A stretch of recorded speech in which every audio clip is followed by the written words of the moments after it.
Alright, back with more Donkey Kong Bonanza today. Might beat the game today, don't know. Close to how long to beat, though.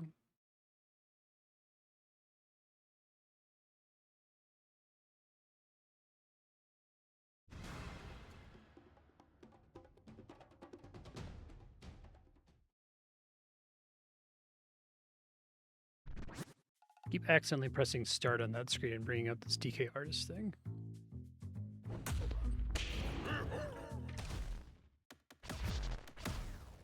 How dare I press the start button on the title screen, right?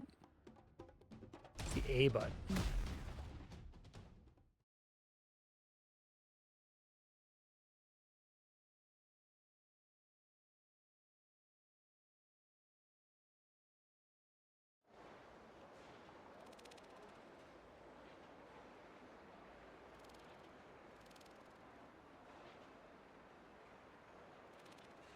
Back to America Land.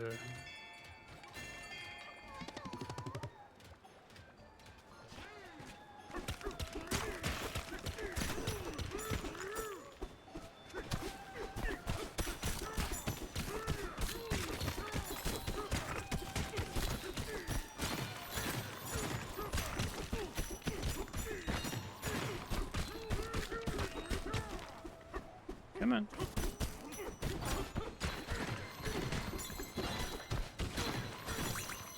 Video and audio both working fine, which is nice.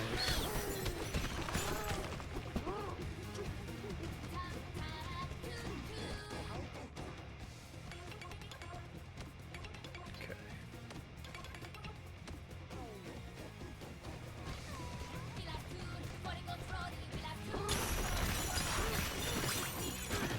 That would have been faster.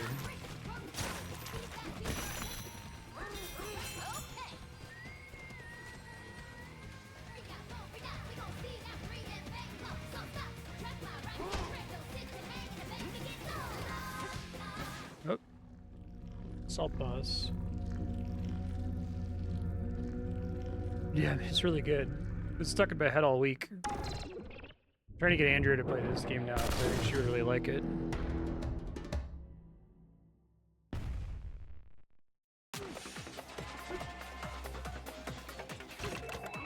So I have to deal with both salt and bombs. That's kind of cool.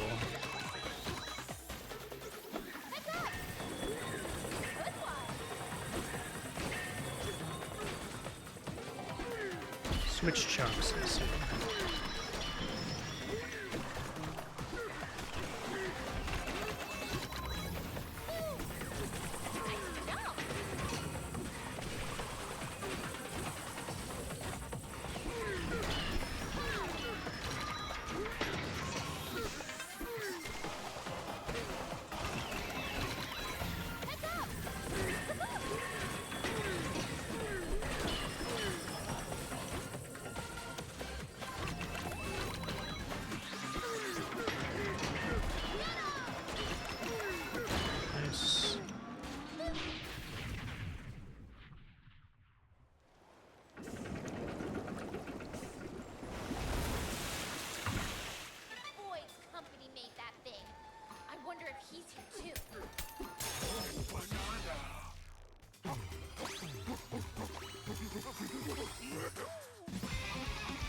Let's see.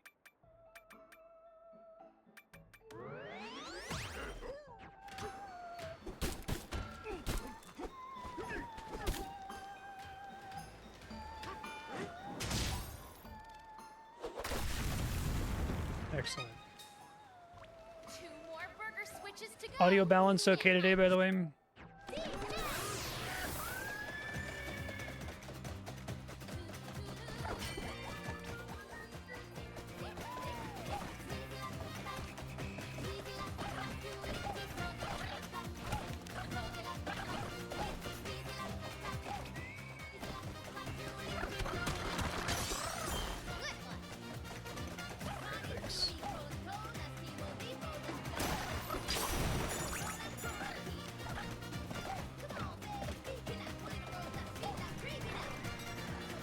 Can't climb that.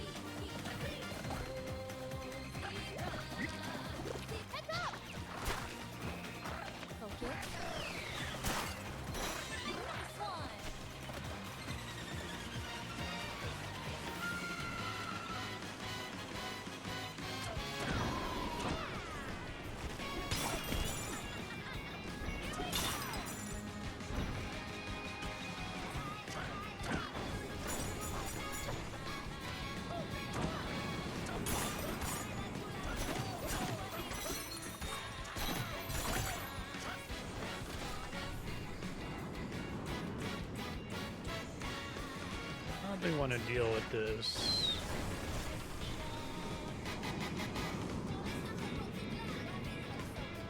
Give this to me.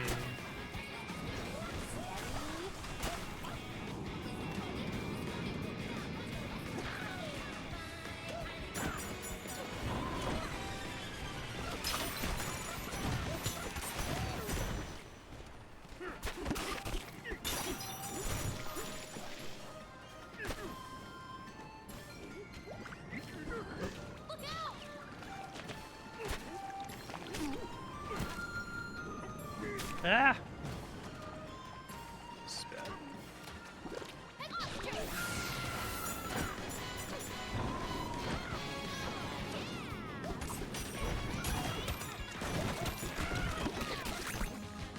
Should really full on that.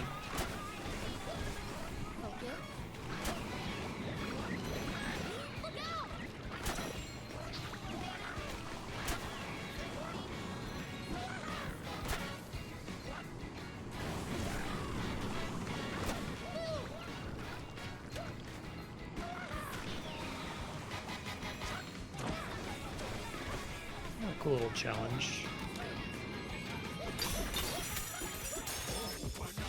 Hope to get a triple banana.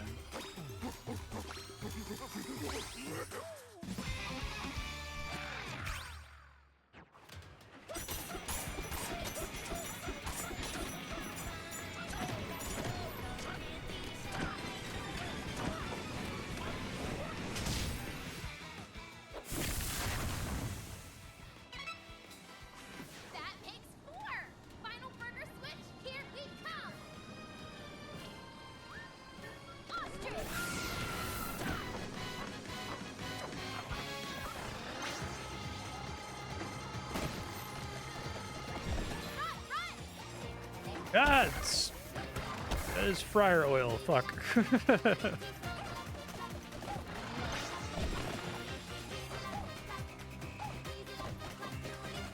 Danger of being in America.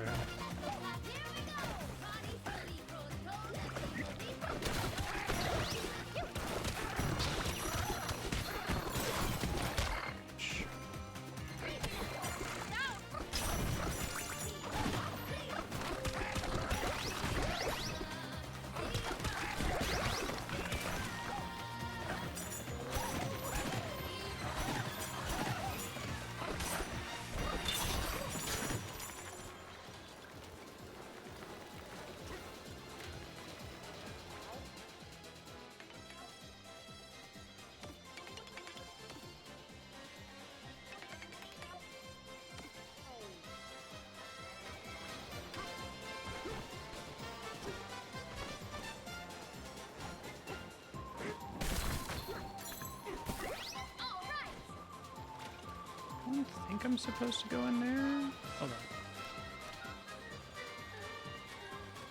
on. Another burger switch? Is it like directly below me? Is that the problem? I'm worried this isn't just gonna go right into the fryer. Right? Let's see. Yes.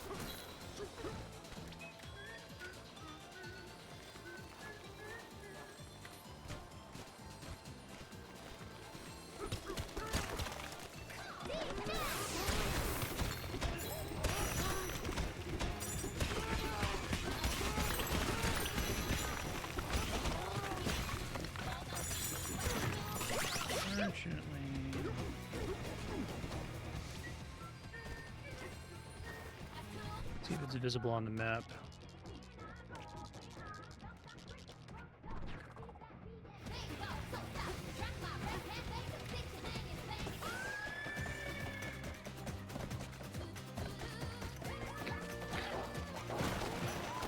Here, okay. How do we get in there?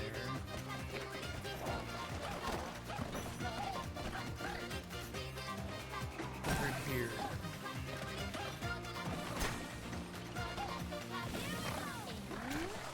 Destroyed that guy. There's a get some salt. Jeez.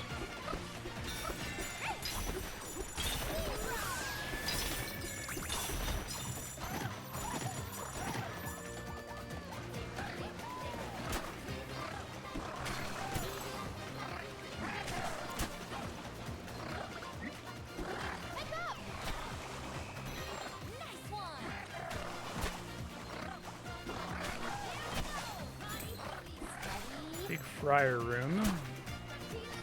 Exactly what it's like going to the Ohio State Fair.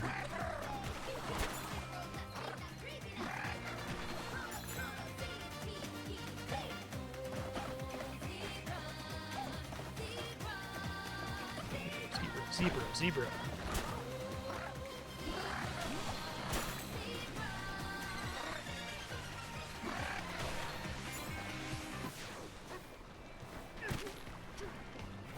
Salt do anything in the oil? It does. Okay.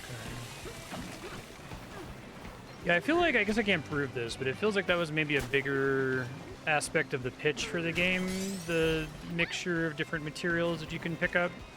It's still in the game. It's somewhat significant, right? But I imagine there's tons and tons of little interactions, just that most of them don't matter to, like, the core loop. There aren't a lot of puzzles that are based around mixing certain materials to get certain effects.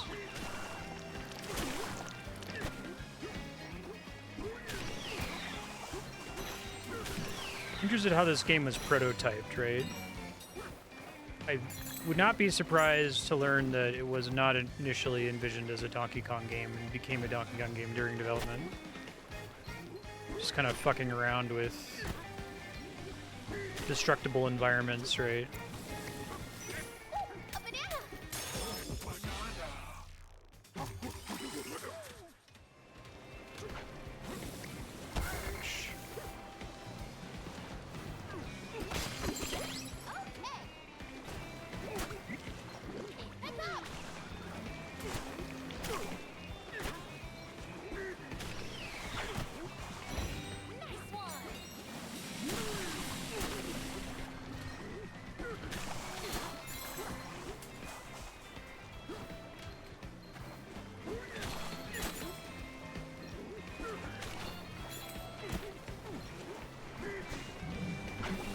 Was an interaction. Okay, that's the same salt being passed through the fryer. I see.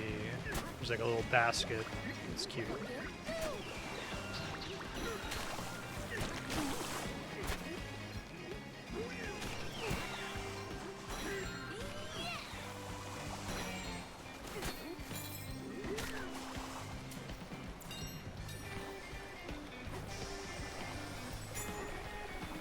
We want to climb up that.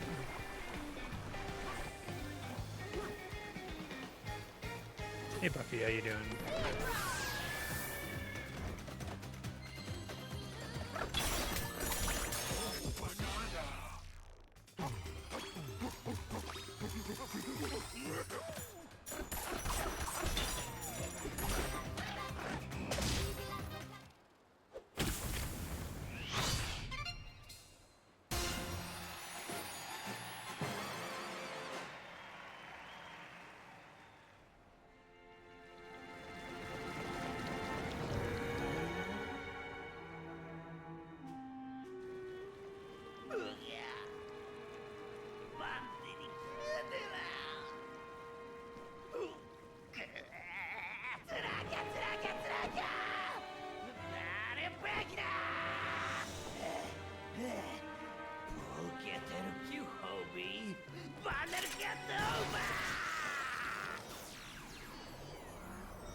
What was this little banana ship? This clown car.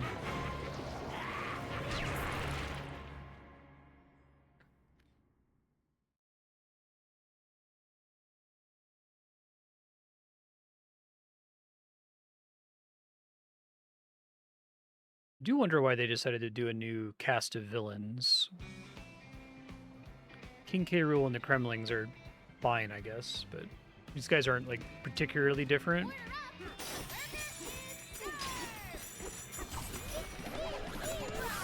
There's a kind of weird increased amount of dialogue in this game. Like, there's like lore walls that you can read that tell you about this world, and lots of text from the villains compared to like other Mario and Donkey Kong type games. Also, something I noticed about Tears of the Kingdom, which I enjoyed mechanically, but I thought the story was absolute dog shit. I don't know if it's just a new generation of people working at Nintendo, a different approach to storytelling. Nintendo games have been pretty light on story for a while, and I think that's been a strength. I don't think it's really their forte.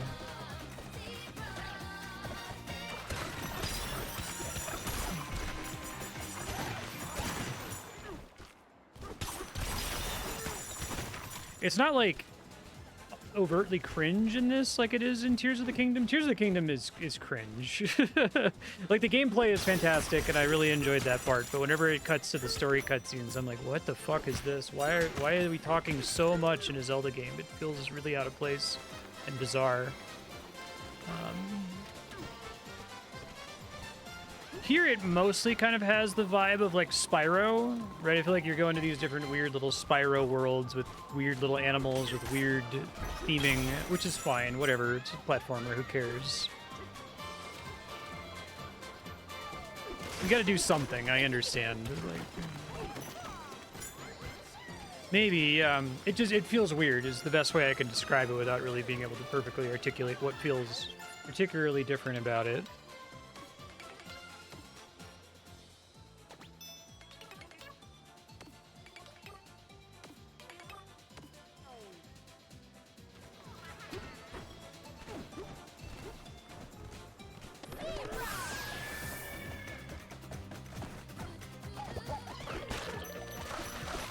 Digging through the burger. It's cool.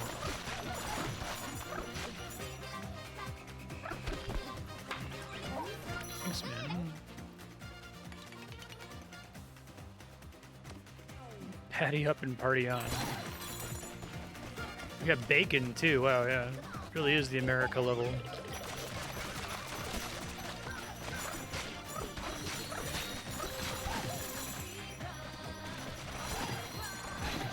Zebra, zebra, zebra, zebra.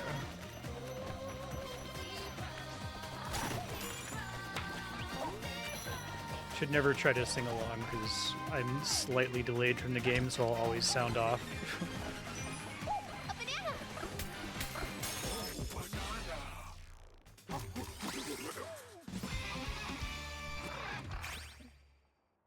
Maybe just get the last health upgrade. I'm like not taking any of the interesting upgrades.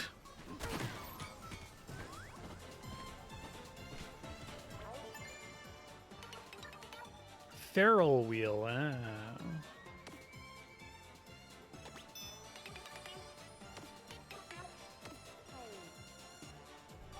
Okay.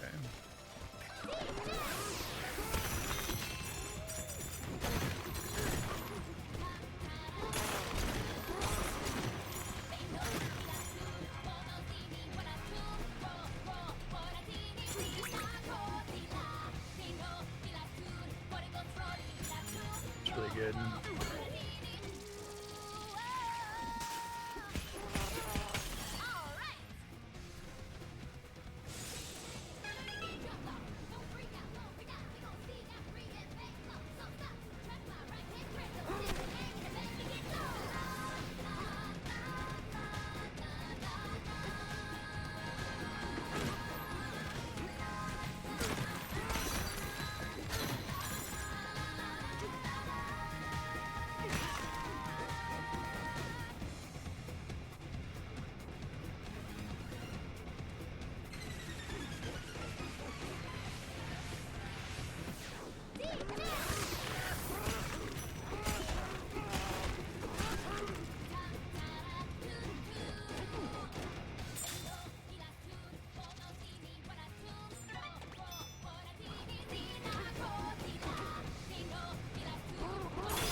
I got Andrew to try this game, and it really hooked her.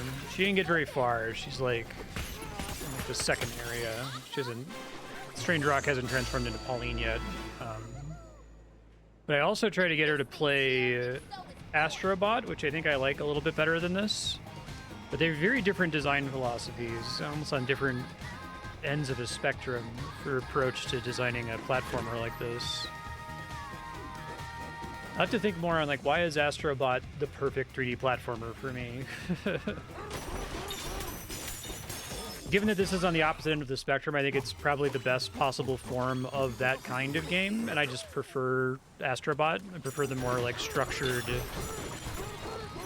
here's the level that we made, figure out what we want you to do, as opposed to here's the level that we made, feel free to break it if you like.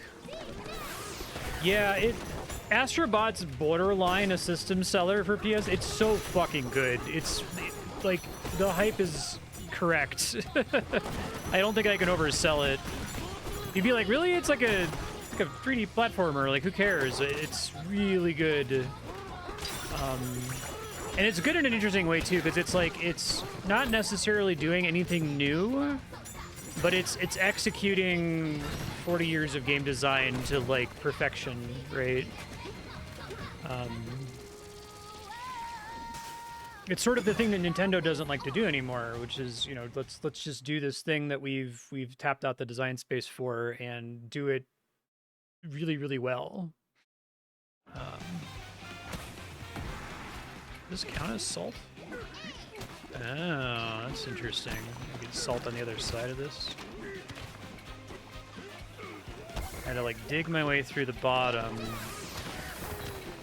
to get to where the salt is. Okay. That's good.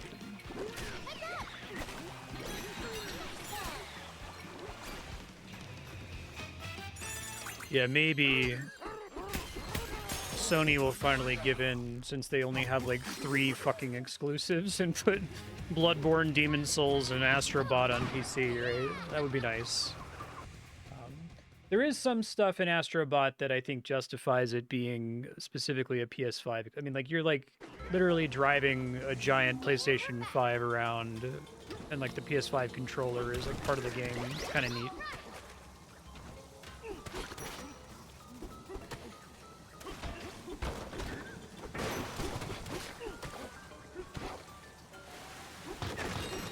I think this game is a comparable level of quality and polish to Astrobot, but it's you know, it's leaning more into that kind of current Nintendo fascination of maximizing player freedom. Can you still make a game if you could let the player do pretty much whatever they want? It turns out the answer is yes.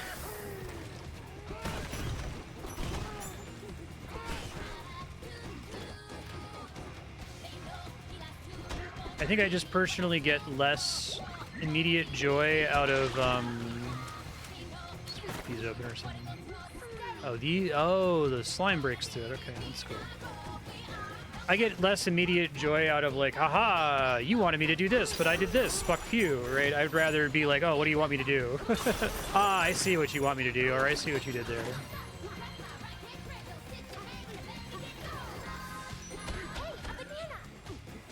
How do we get in there, I wonder? It's there to let me know that there's a way to get around there on the other side. Here.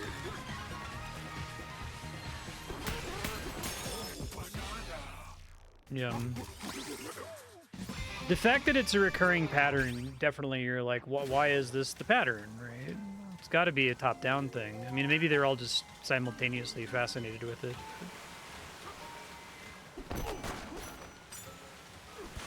Yeah, that's cool. It seems like there's a lot of value to like finding all of the fossils and stuff. They're pretty well placed. It's definitely got that like Korok element where, you know, you have the tier of content that's extremely high quality to try to 100%, aka the bananas. Slightly lower, you know, more blood from a stone content in the form of the fossils. And then, like, who gives a shit about gold, right? And banana chips and stuff. It's basically degenerate. I see.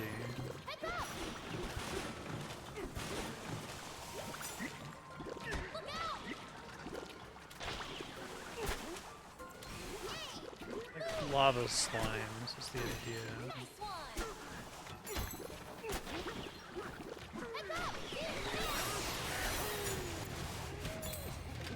I think the bananas are comparable to Odyssey Moons. But what interestingly, a big choice they made here, if we think of this as Mario Odyssey 2, is they said you don't need to get any bananas. Like, I don't think they're required at all. They're obviously comparable to like Mario 64 stars or Odyssey Moons or whatever, but all they do is give you the skill points, and the skill points don't matter. You can beat the whole game without spending a single one, without much trouble even. I don't mind that as a decision, because I think that Odyssey was already almost there, right? So to me, I see that as them like iterating toward some inevitable design choice and just like pulling the trigger and crossing the line in the sand that a lot of other devs wouldn't bother crossing. They'd be like, no, it's foundational that you have to get 25 bananas to go into the zone or whatever.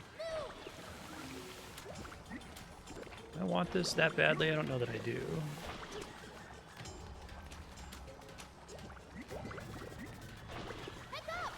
Get more direct control over lava somehow.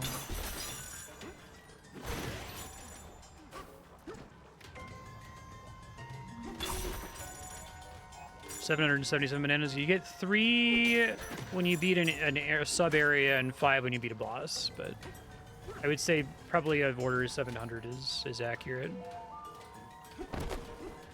Yeah.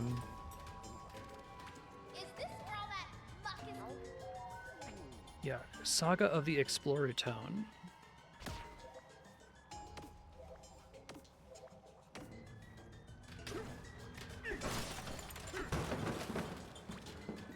$777 missions. Okay. Yeah, I'd buy it. This seems like a pretty high quality game to try to 100% if you're really invested in that. I'll be okay with just like beating it whenever we get to credits. If it looks like we're going to beat it crazy early today, I might dick around and go back to some earlier areas and just look for some bananas I missed. Just because I'm enjoying the game, but... yeah. I think they've kind of made a smart determination, which is that, yeah, you know, we can tell you need to have 35 stars to open this door or whatever. But at the end of the day, there's going to be 2 kinds of people who play this game. There's going to be people who are just going to play it until they beat it and do it with the minimum requirements, in which case feeling like they have to get 35 stars feels like we're imposing structure on them that they're not going to enjoy. Or they're going to be a completionist and they're going to do everything. Or they're just going to do stuff as they bump into it, and we don't need to have a requirement in that case, right? I think that's a very shrewd realization.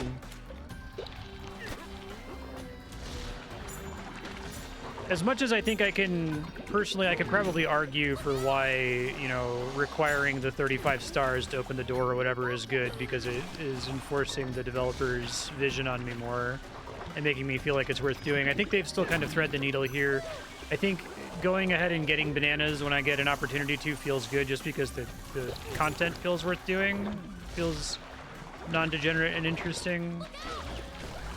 And while, you know, the skill points aren't necessary for success, they feel pretty reasonable. It's a pretty good reward, I think, for getting bananas.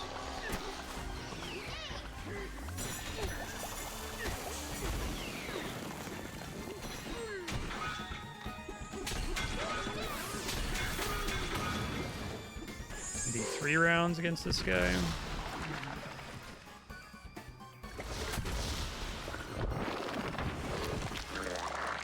But I appreciate that Nintendo is willing to do that calculus.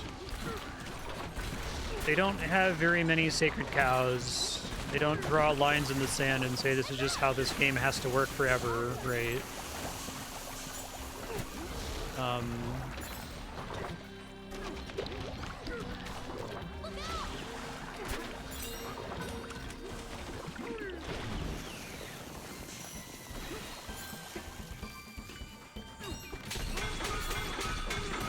Yeah, looks like it's 3 rounds.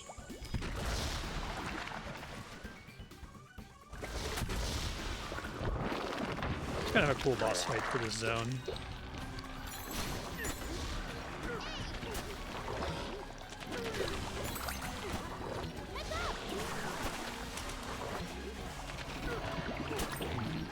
Ouch.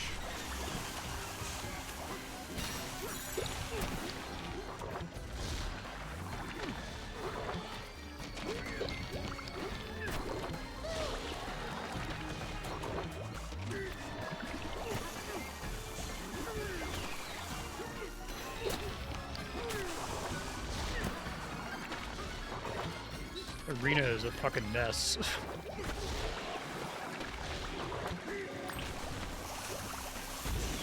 It's good, it destroys everything around it when it becomes vulnerable. Good design decision.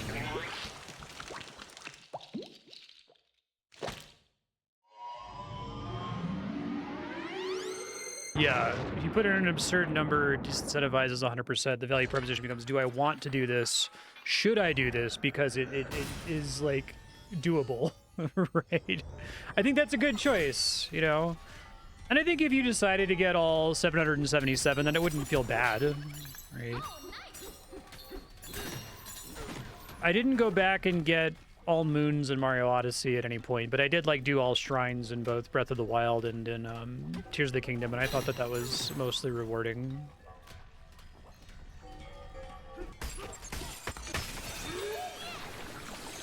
Even though I chose not to do it with Mario Odyssey, I don't feel like I'm like super missing out, but it also felt like if I did it, that I also would have had a good time.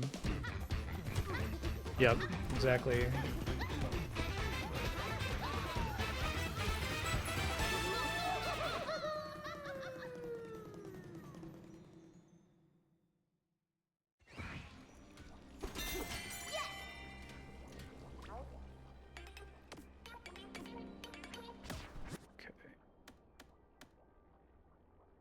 Yeah, I'd love to get higher health recovery.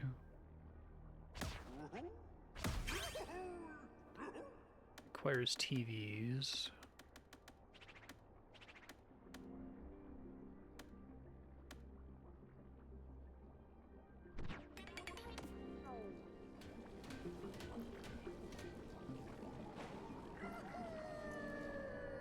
Yeah, I'm wondering, is this...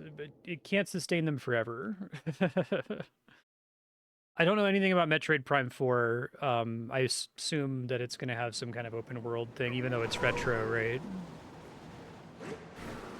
We'll be doing that soon. I'll probably give it a week for people to get ahead of me. Metroid Dread was fucking great, so I have high-ish hopes.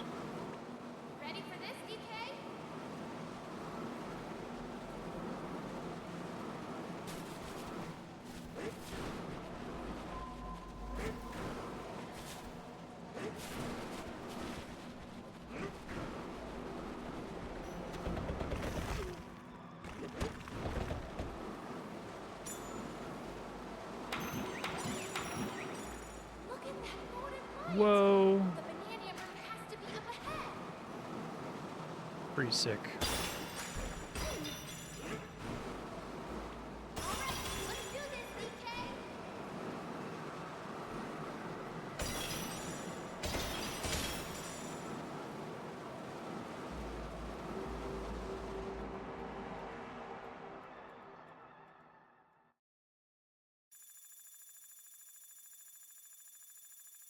I don't like that these games necessarily take fucking 5 years, 10 years to develop and have this scope problem, right? Like, I liked when we were getting a Zelda game at a pretty reasonable clip. I miss that in general. That, to me, I hope that that's Nintendo's next direction, that they go, you know what?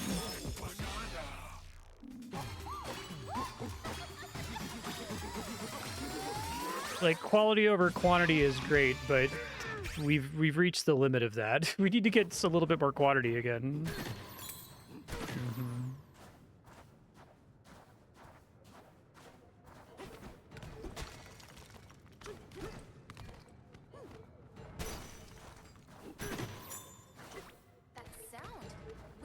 I don't know if you do a 12-hour linear Zelda,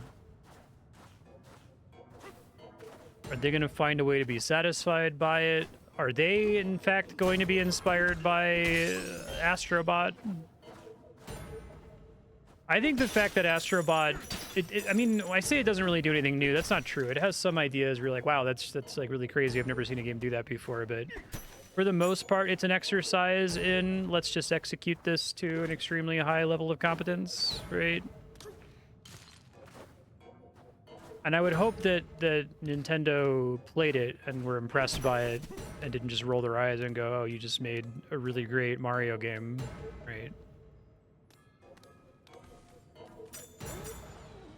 I think Mario Wonder is a good sign, because Mario Wonder is not, you want to add another term with slop as an affix, is suffix? It's a really helpful term.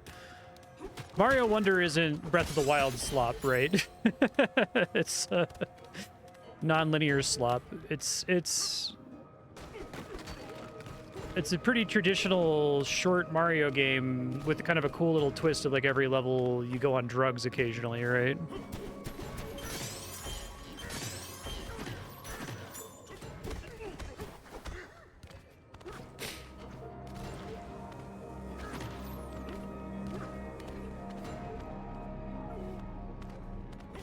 Slop is linguistically going to transform, because like usually I would use it to just describe something I fucking hate, right? Like AI slop, but I kind of like it as just a suffix to mean, you know, almost like souls-like. It's like a soul slop. It's like kind of negative, but endearingly negative. For me, anyway, if I say something is like Breath of the Wild slop.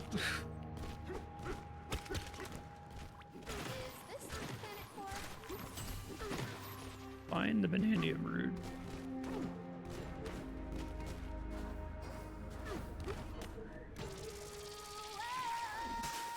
I think they can do quality. Because this is the problem. I don't think that quality and scope are the same thing, and I think that AAA games have mistaken those as synonyms for like 20 fucking years at this point. And it's becoming unsustainable. And then Nintendo has realized that that's a losing game to some extent, right? Everyone was making fun of them for, oh, the Wii is just 2 GameCubes duct taped together, and the Switch is just a slightly better Wii. And it's like, yeah, but they figured it out, guys. Like, this endless graphics race was never a winning battle in the first place. But I don't think that they've, like, fully had the revelation yet. Like, they've reduced costs, not by necessarily reducing scope, but by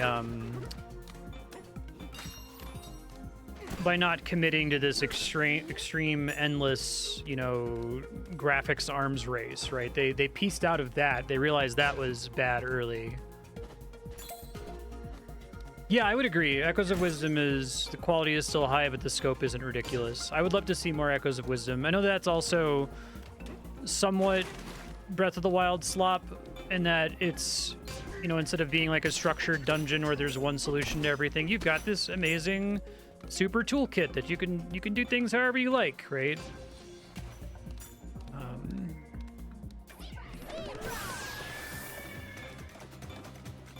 But it was also much smaller, which was nice, right? It wasn't this giant 70-hour experience because it didn't need it to be one, which was nice.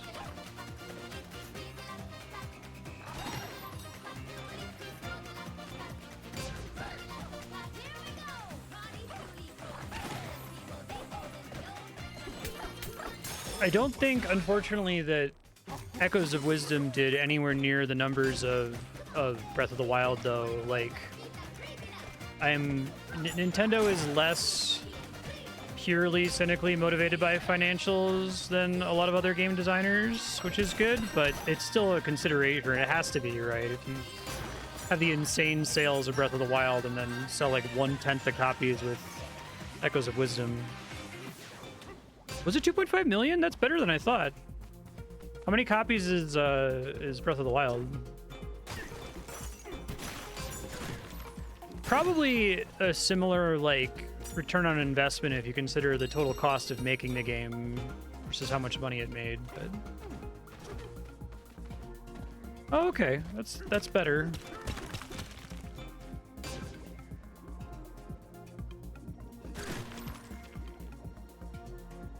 Okay, all right. So still an order of magnitude. That intuition I had was correct. Yeah, that's wild. I see that. That is, to me, a failure of the audience. It's something the audience has to get their fucking shit together on, but it's like a... it's a positive feedback loop, right? It's a self-reinforcing problem. Gamers will buy 35 million copies of Breath of the Wild and not 35 million copies of Echoes of Wisdom because the rest of the industry has convinced them that that's what a video game is, or that's what's worth their money, you know?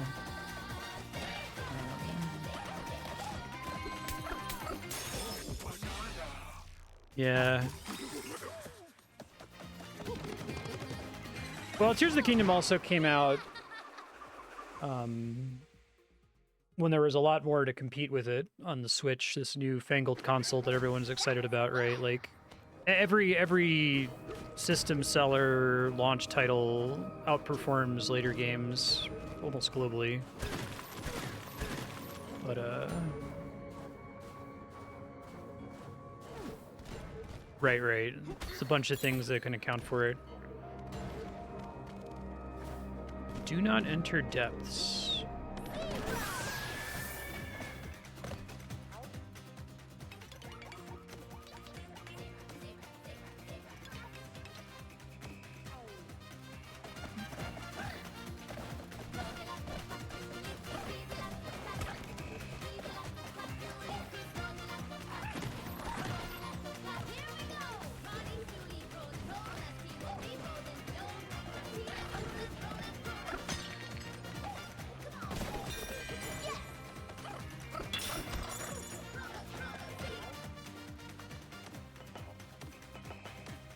Rude.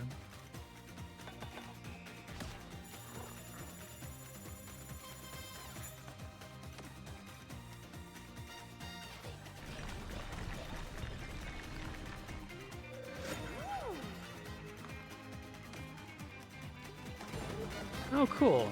Oh, that's a good question.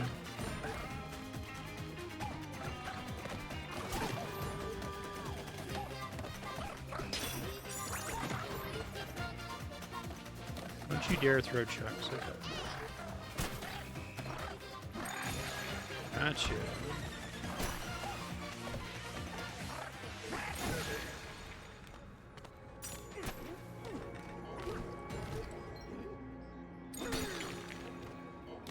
I guess I can reproduce this one, right? What does it call this?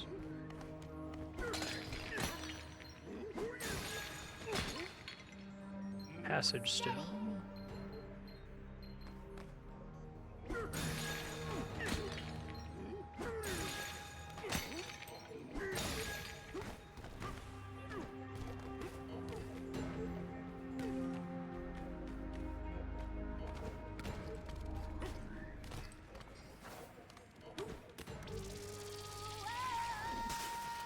Oh, that's weird. I haven't seen a gold one of these. Surfing for gold bonus stage.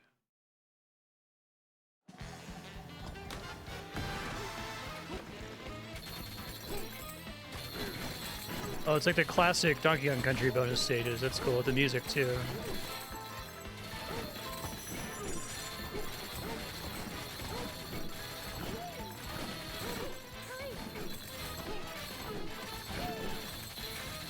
That's pretty cool. It's a pretty classic bonus level. So let me repeat that, because it'd be a great way to just farm endless gold. Sure doesn't. Okay. That's fair, though.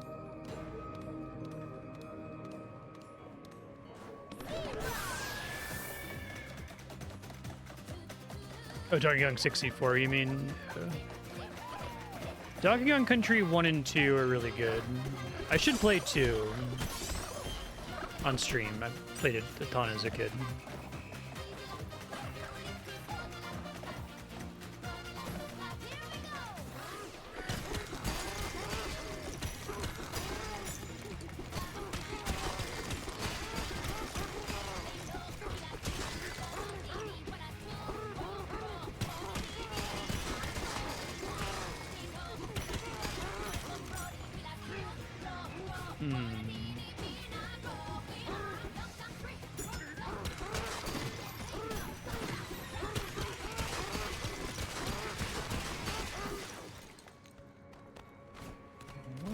is the deal with this area?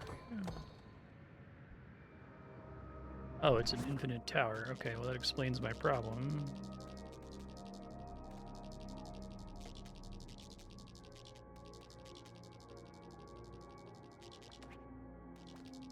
Shuffling shaft. Should we teleport?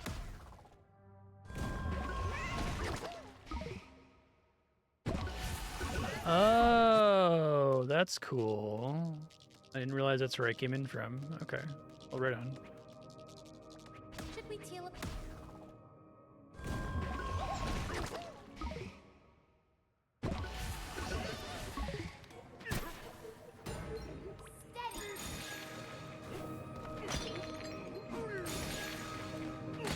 Yeah, because there's eels. Elevators. Battle face on. They're the ones that move you around.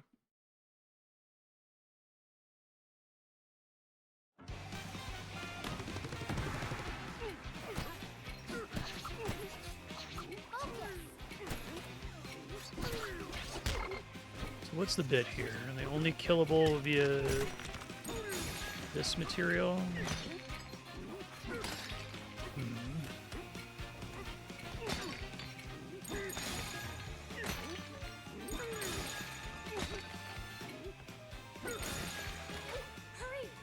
Matter of getting enough height to be able to like ground pound them or something.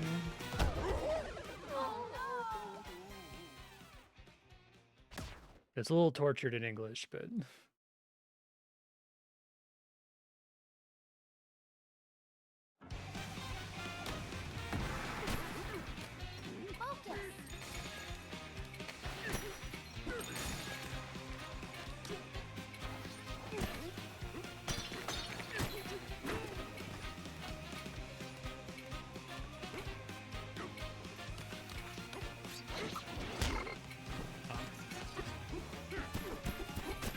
I don't know why I'm making these.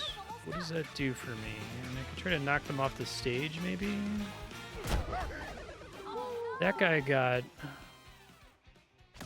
petrified somehow.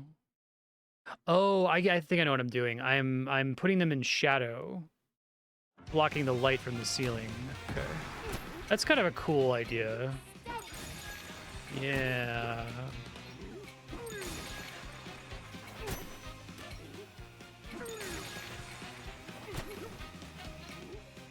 These levels are actually, most of the Astrobot stages are like these, I think, where there's like, there's one thing you're supposed to do and you're supposed to figure it out, right?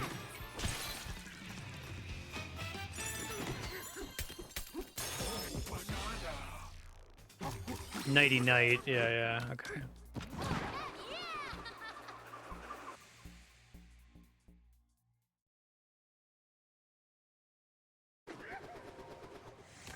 What an adventure!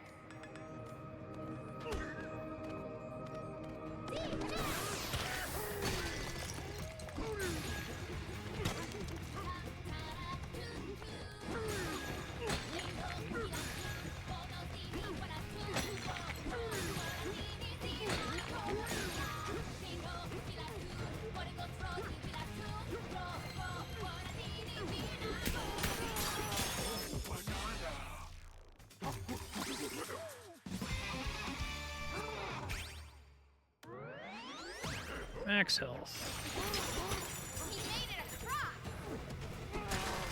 Don't freak out, we gon' see that breathing thing. So stop, track my right hand crystal, sit your hand, let me get low.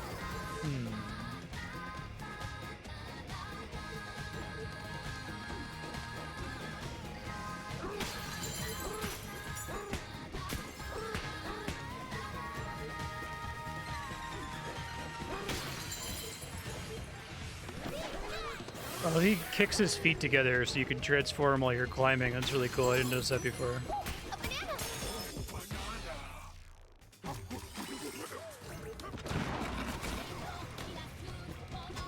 banana!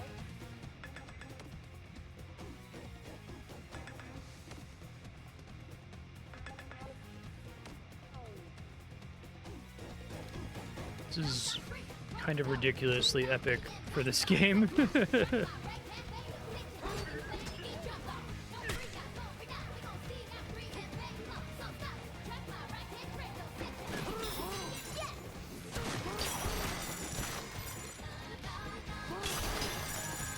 I think the game's really good with these tracks. Like, it makes me sad when Pauline's singing cuts out, but it still sounds pretty good.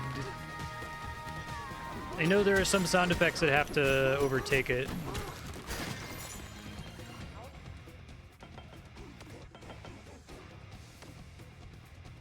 Elevator joke.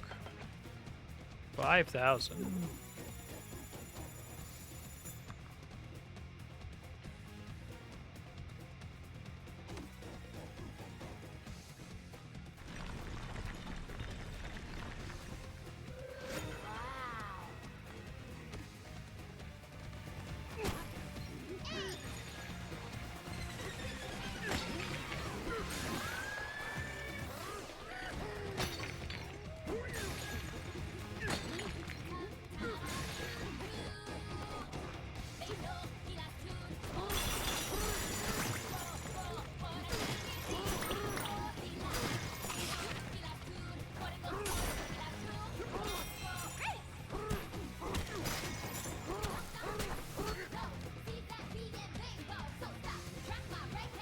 $10,000.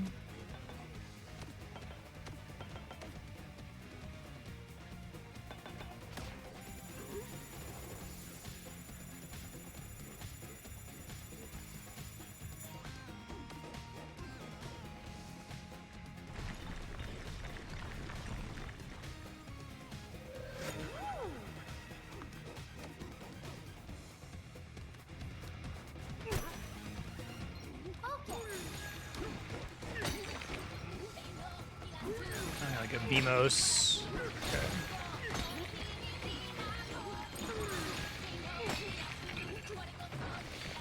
It's cool because we've seen this enemy already.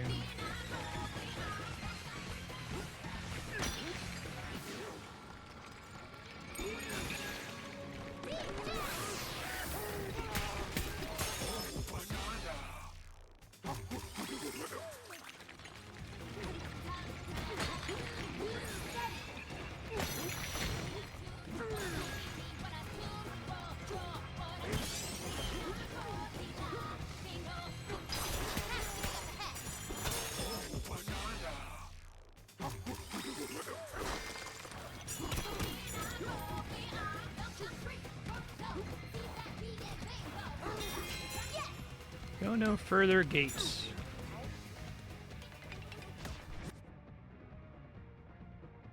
Sesame.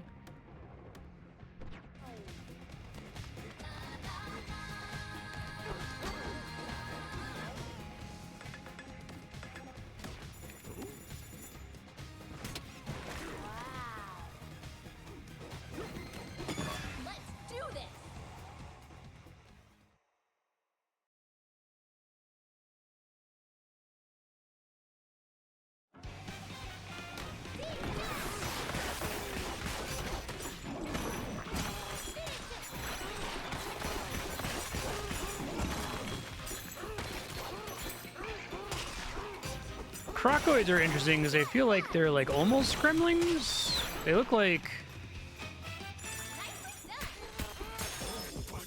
lizard skeletons.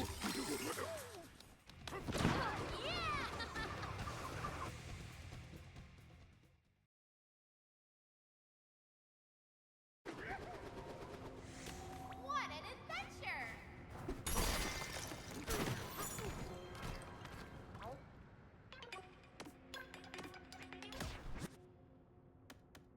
Gold only.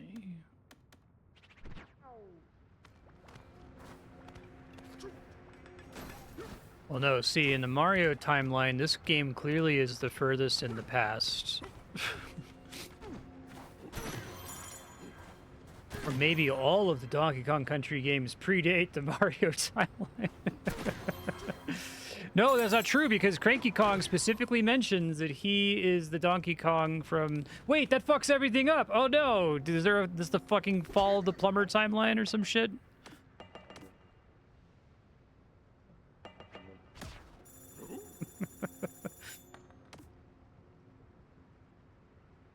fucking kill me.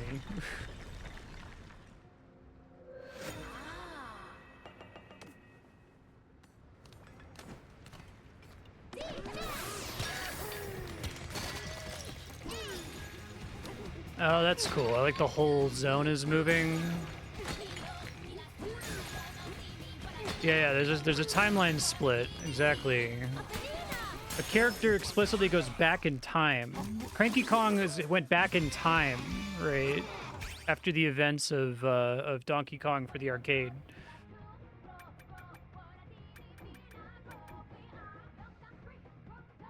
So he avoided being imprisoned in the fall of the plumber timeline.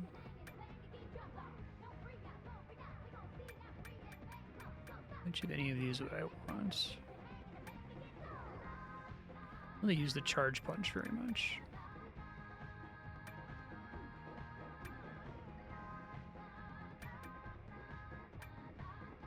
Just save up for this stuff.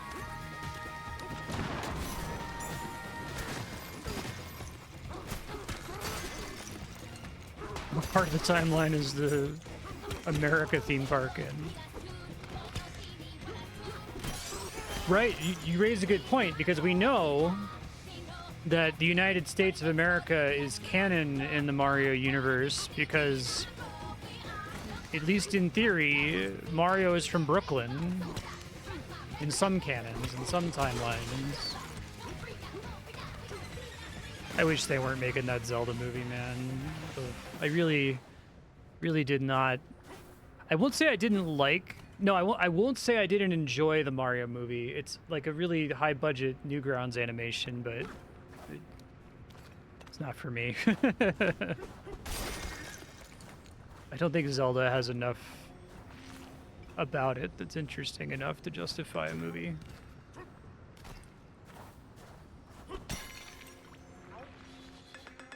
Okay. The live-action Mario movie fucks, actually. I mean, it's obviously bad, but it's got more artistic merit, I think, than the animated one.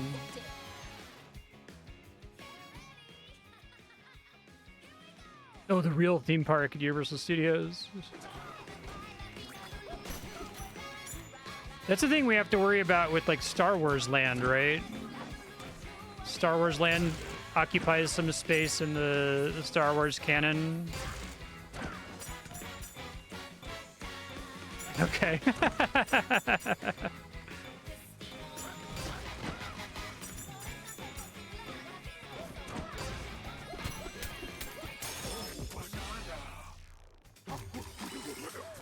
It is in fact the first banana. I like having the Mega Man blocks here that alternate between the different states. That's kind of cool. Probably could have guessed the function here.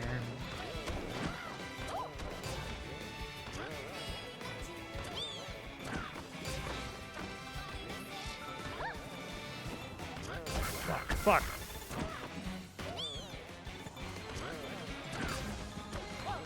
Oh, I see something there.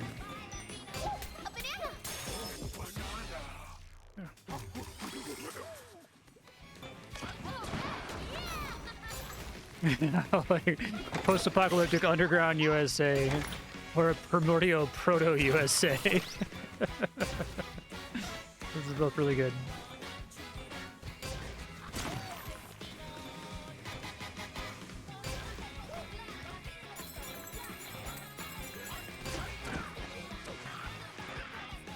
Oh, I see. Okay.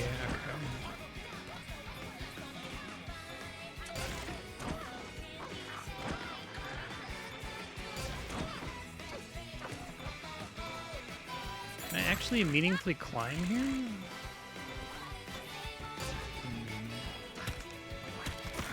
What's the trick here, if anything?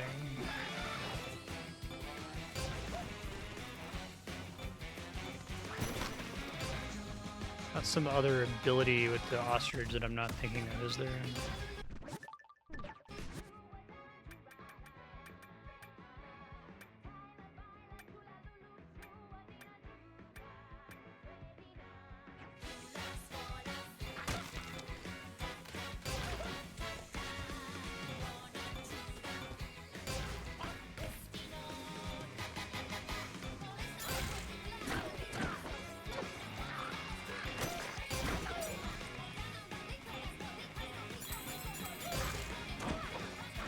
Oh, I see.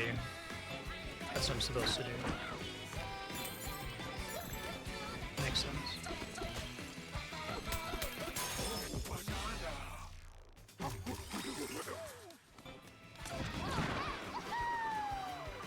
I like it's a primordial proto-USA because Donkey Kong needs to visit the Feast Lair in order to create the conditions necessary for Brooklyn to exist, right?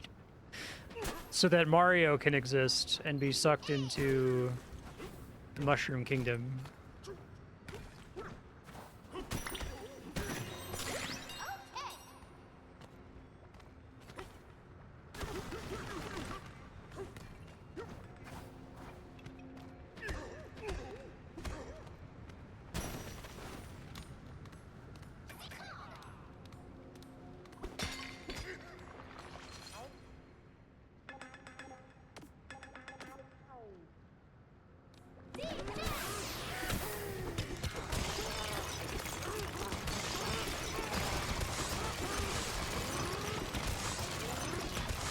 This is cool.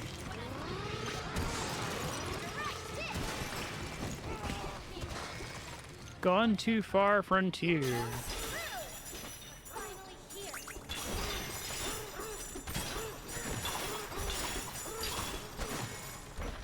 This was pretty endgamey. This is where our wishes come true. So we're not in the planet core yet, right?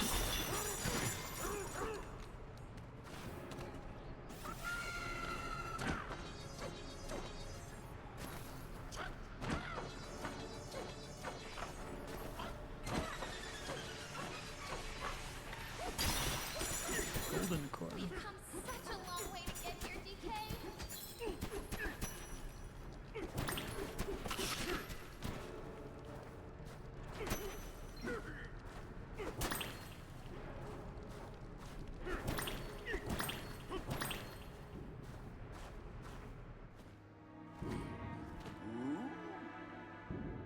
I guess since Hades 2 just won the vote, if I beat this super early, I'll Is just that? do an impromptu Hades 2 stream.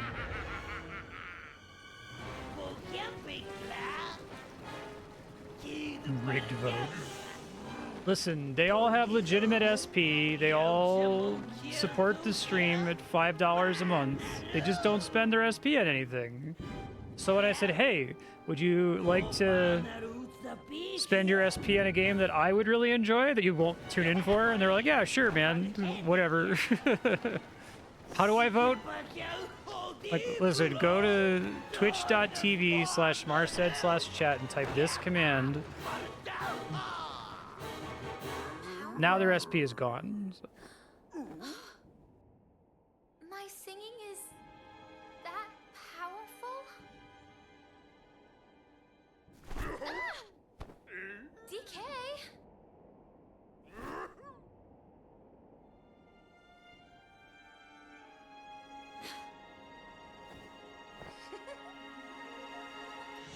I will not sing!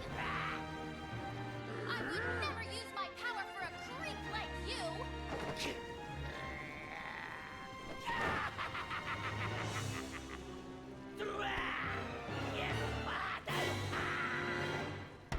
Void Kong.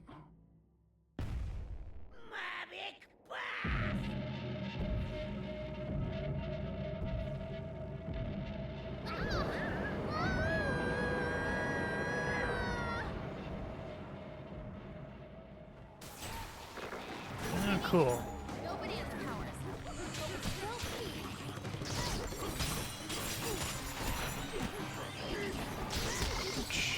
We're gonna end up needing the fucking max health here. God damn.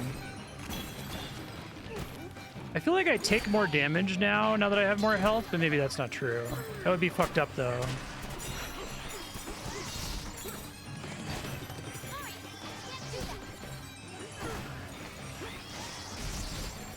It's crazy how difficult Void Kong is. The rest of this game is like almost too easy. He's actually pretty hard. Like when Andrea gets to these two boss fights, I'm almost certainly gonna have to do them for her because like none of the rest of the game is like it's like 10% avoid Kong. Can't stop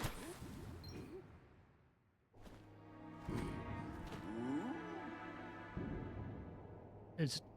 I could skip this, right? Oh, here we go. Hold to skip. Got it. It was white, so I couldn't make it out.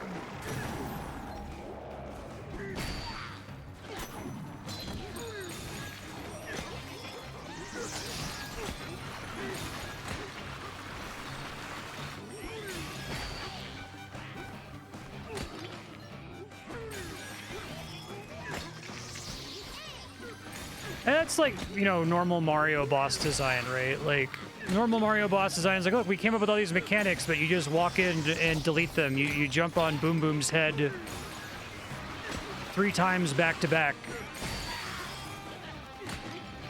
So it doesn't super bother me. It does feel unfortunate that they seem to have a lot of mechanics.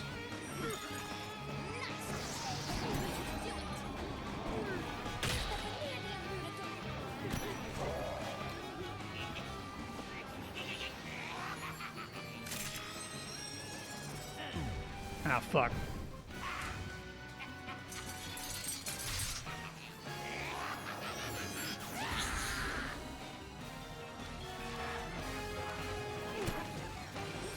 This fucking shit again. This music is pretty sweet.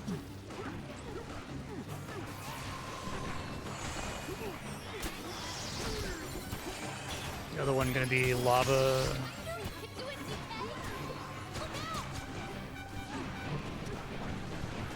The main thing giving me trouble with this boss previously was I was just like, I wasn't expecting him to be so hard. He's not that hard. Oh, I see. I don't know if I can actually deal with this without being able to transform. Let's see. That's what I gotta do. Okay.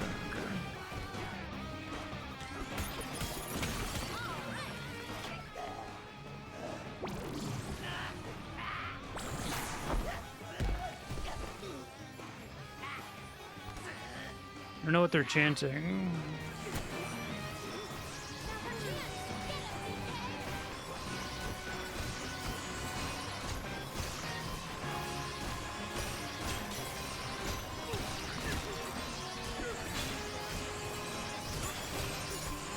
This is fucking crazy. Jesus.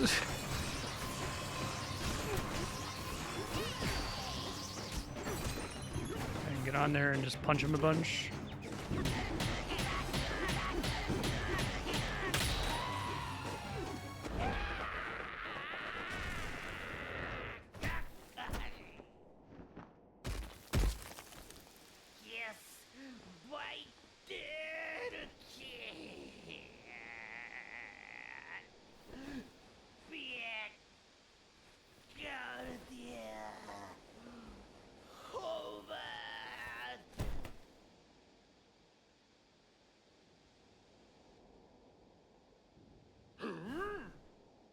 I can go home now. And DK, you can eat all the bananas you could ever want. Hell yeah. It's finally time, huh?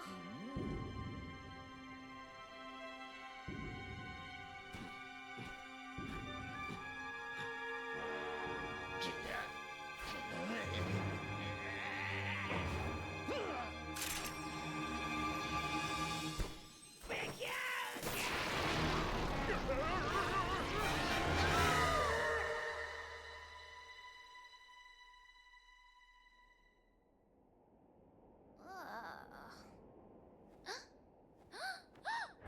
Oh shit.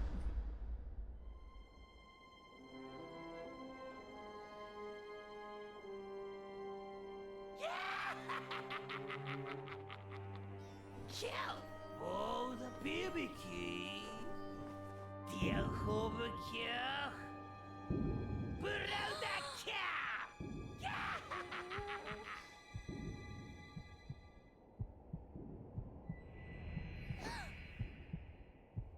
That sound!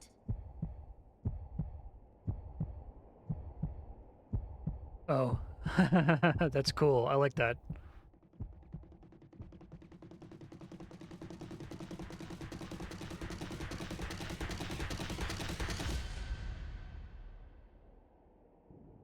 some have like the fucking power brothers shit. when we're together.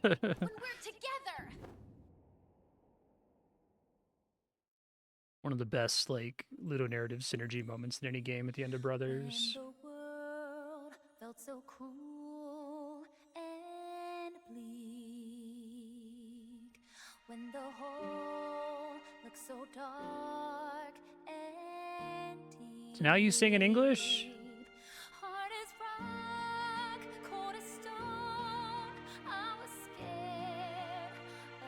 scared. She had to like develop the confidence to sing in English instead of nonsense.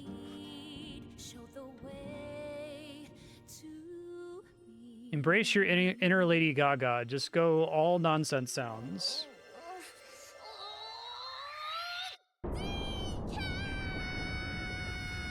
Lady Gaga having Abracadabra out. Another song where she's singing nonsense syllables, a recession indicator rate.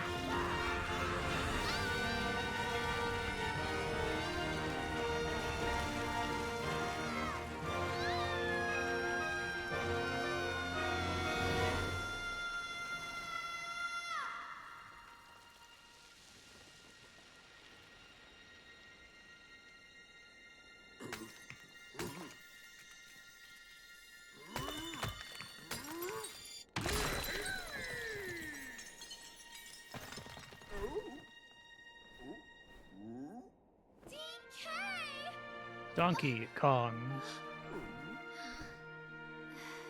You did it. You had a little character arc.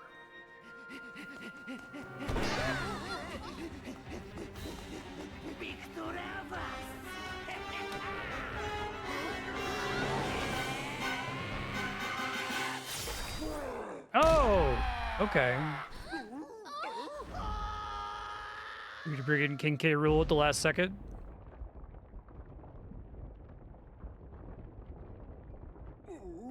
What'd they do this in? It kind of sucked. Yeah. The Star Fox, wasn't it? Star Fox Adventures. Suddenly Andros, right?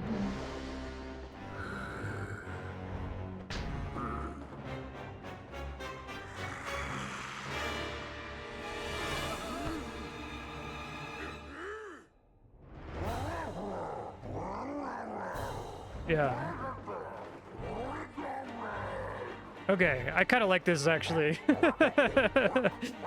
Explain why it's cool here but sucked in Star Fox. I think it's because this one has constantly been hinting at the Donkey Kong Country stuff, so it's kind of been setting it up with little Donkey Kong Country levels and...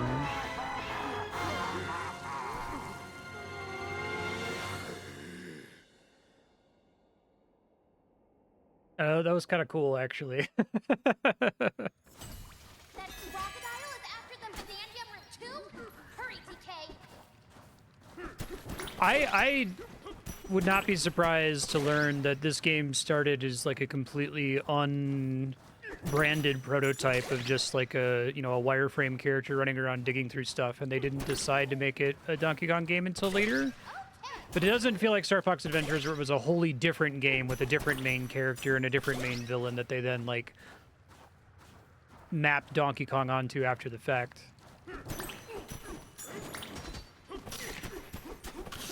Yeah. Throw away your story and boss fight and put in Andros. That's pretty cool.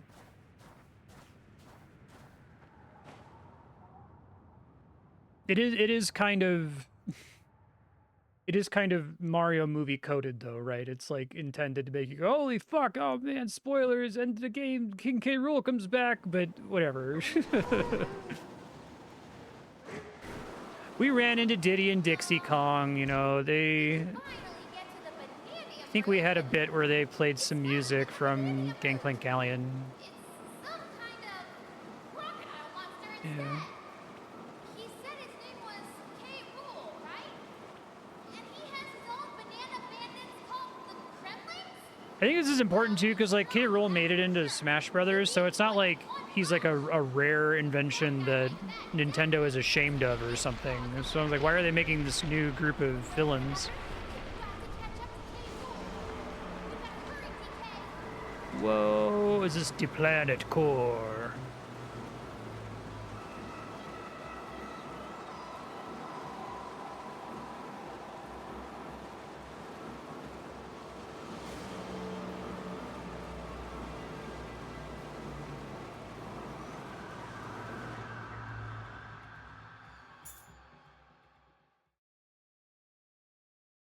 I think this one works for me because it feels like they needed to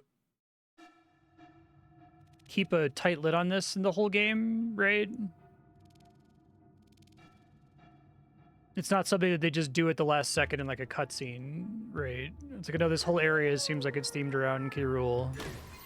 Kremlin Courtyard, and the level's got the K's in the name. Okay, this is great. I like it. Long fallway. Let's see.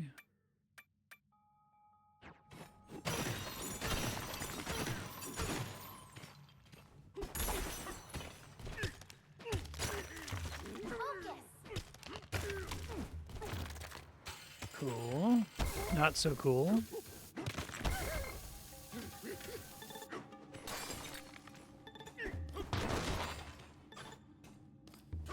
Yeah, those are just regular, that was just regular spike damage. I wonder if the damage you take is a percentage of your max health. That would be really fucked up.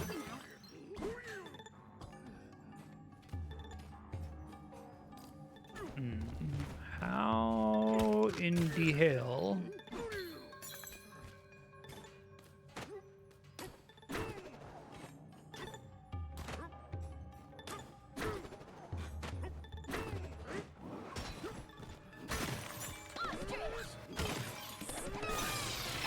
Forgot I had a snake. His song isn't as good as the other songs, so I don't think about it very much.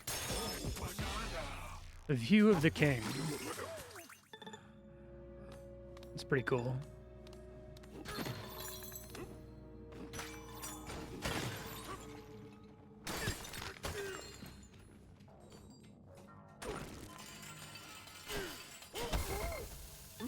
Brutal.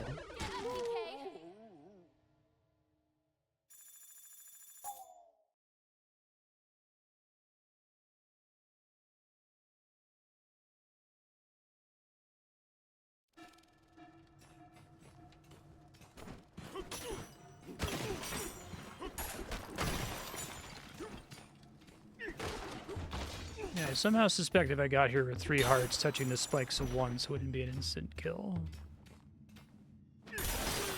Oh, are they gonna actually be Kremlings now instead of Crocklings or whatever?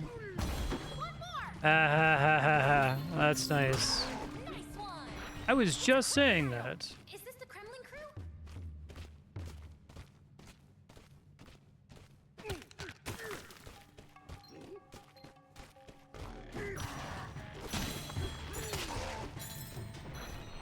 Oh, it starts playing custom music when you run into them. Let me see if I can hear it here. I really hope we get Gangplank Galleon. I love that song.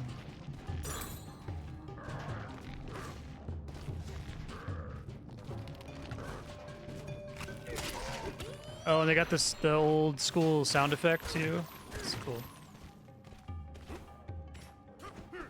God.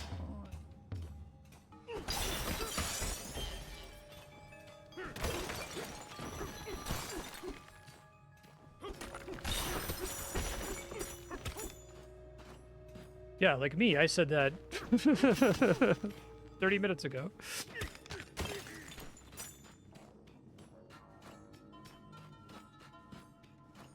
Okay. Is that a statue of K. Rool? Very good.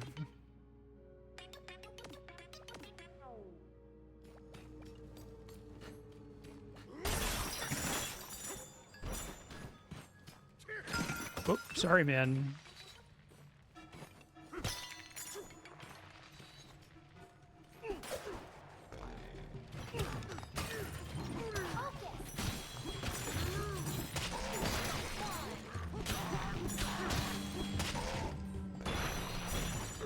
Even like the way they fly backwards and you hit them feels great.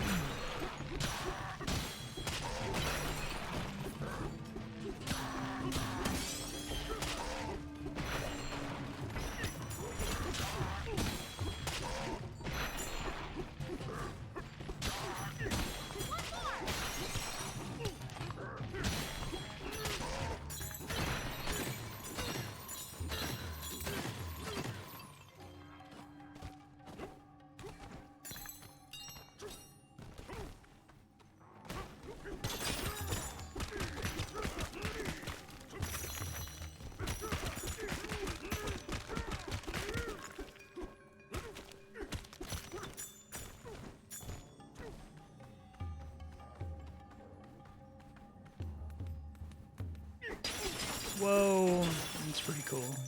Here's a banana!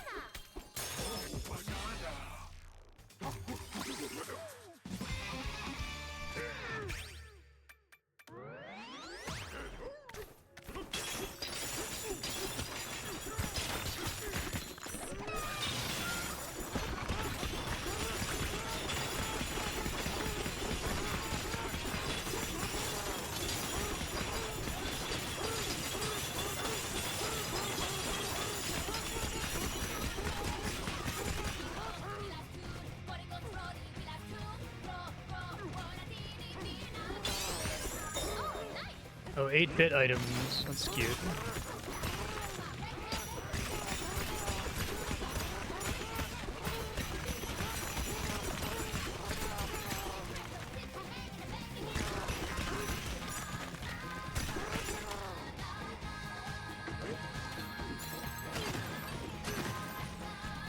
A minecart! Let's use it to follow Kate rules! Whoa. Whoa. That's cool.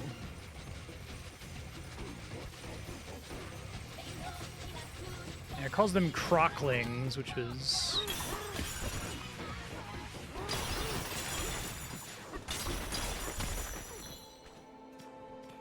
Yeah, what a weird specific enemy concept to be recurring constantly.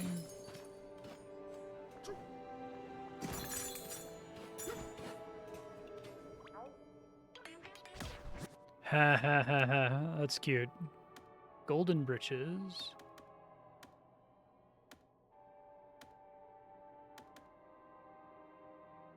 Fiery rain won't burn you and lava will be cool. That actually sounds really helpful. Get a cravat though.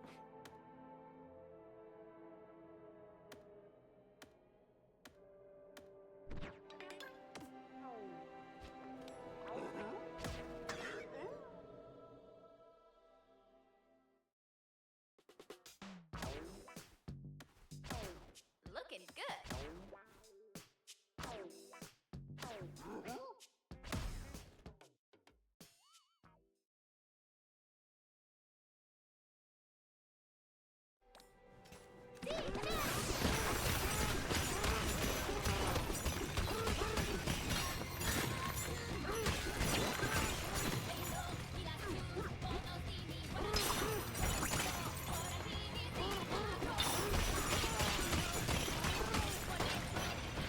Okay.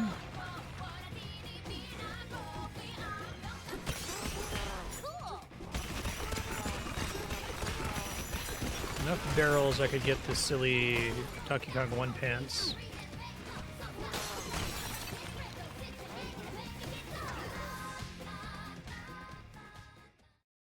Oh, I have to buy them first, that's right.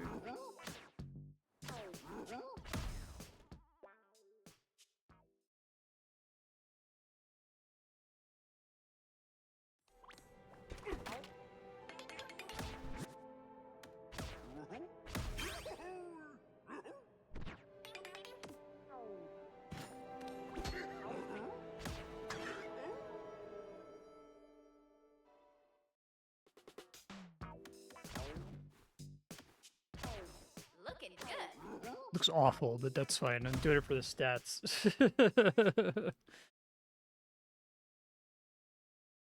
The health regen on transform with the equipment that Pauline has, I'll never be able to take off. Her rate.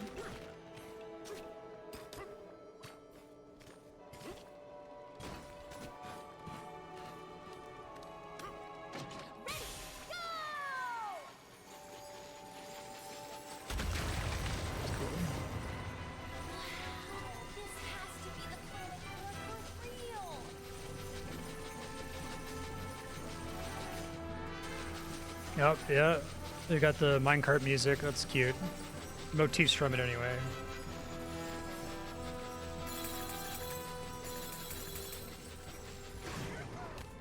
Pretty neat.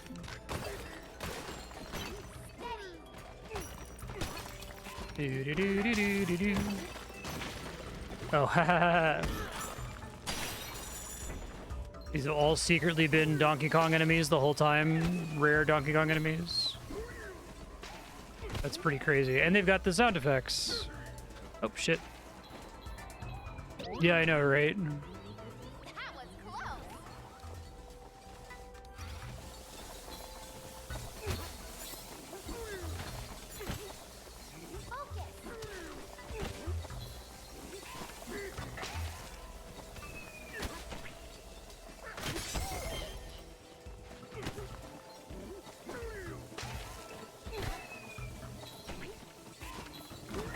It's a nice touch that it's all the Super Nintendo sound effects.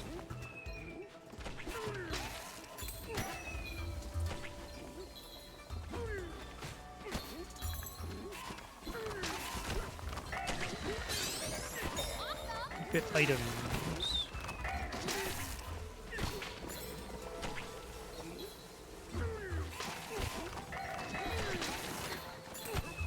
And you get like bumblebees and stuff.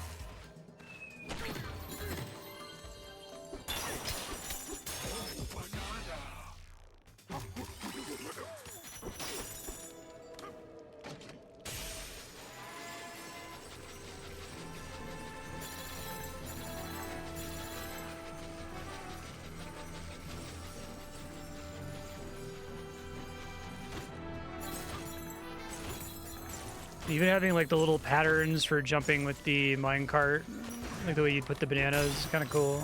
Claptrap Crossing. These enemies secretly been claptraps the whole time. That's kind of cool.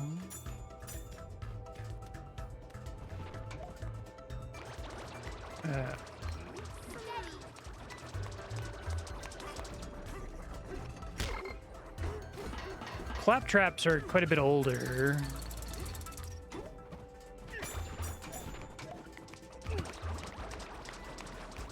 They're in the Donkey Kong Jr. I wonder how much the Kremlings in general as a Donkey Kong enemy derive from Claptrap being in the arcade game.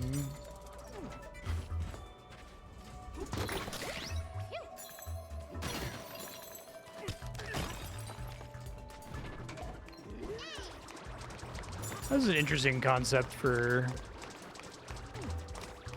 a little challenge there.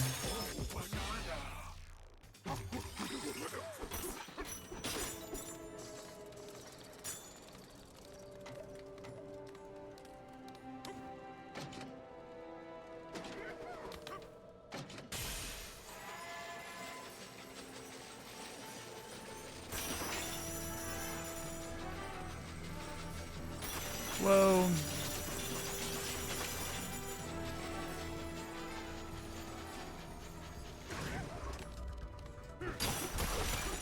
Yeah, I really like the touch of all of the little sub areas being K words. But waiting to do that until this part of the game is clever.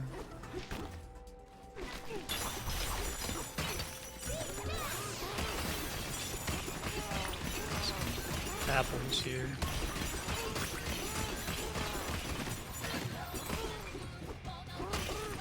Regenerating health too, which is fun.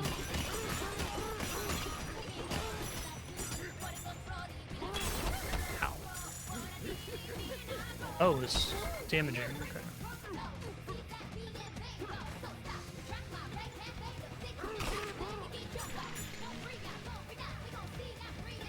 You okay? Not really, actually.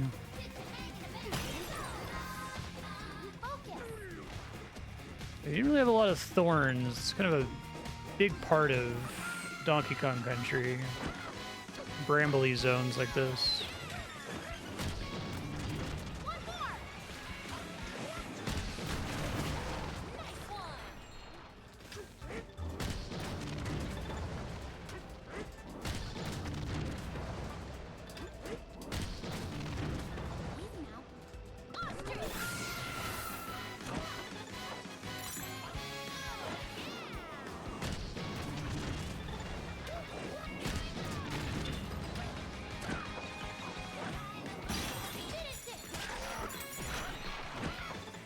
So I wonder if Void Kong's gonna help me beat K. Rool. They've already established that the Voidco folks are somewhat friendly some of the time. Great job!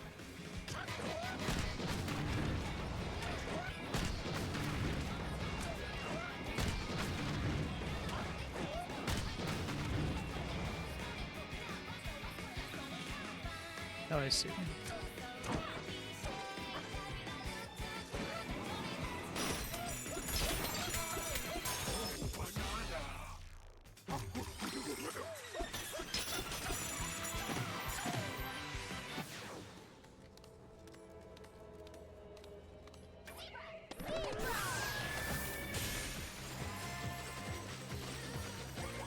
Need to regenerate health. And listen to the zebra song, of course.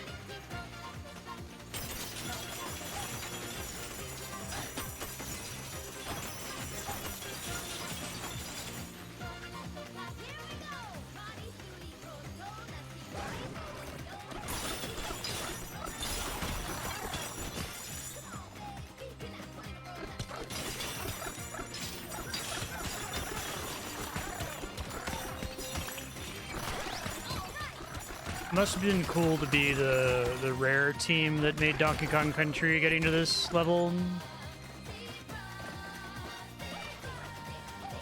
'Cause I would have been like bummed the whole time, like, oh, did they? Oh, hey, it's the wasps. I was wondering if they were gonna show up. They just throw away all of our ideas. Those guys have been in the game the whole time, haven't they? That's really cool. But all these enemies, they've been the enemies you've been fighting the whole time. You didn't know that they were actually still based on the classic Donkey Kong Country enemies. I think that makes it work better that it's been woven through the whole game secretly to be the surprise, right? As opposed to it being a last second kind of lame twist. Something can get through these guys.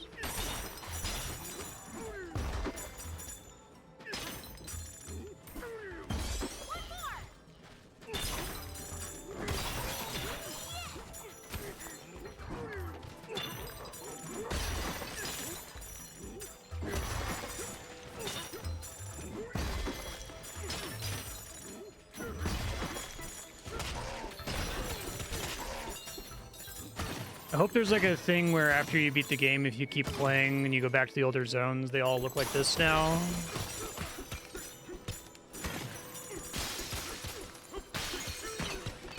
Oh, fuck.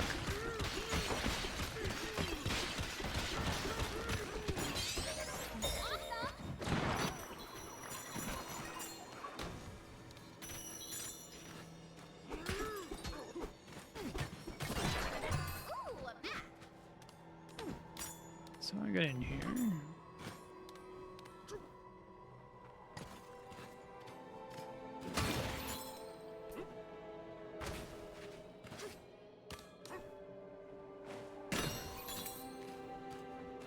You are strong.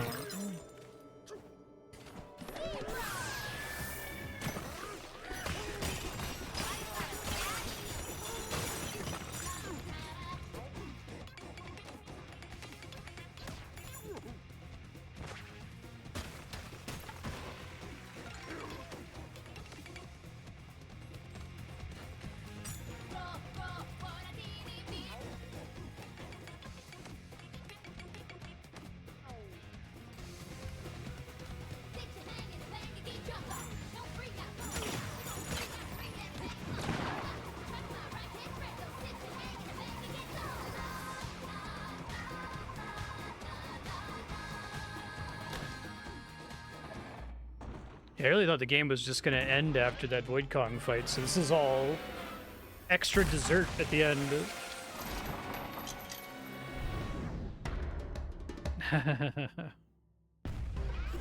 Alright, you put the K on there. K Stompin' Glomper.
Outfit items.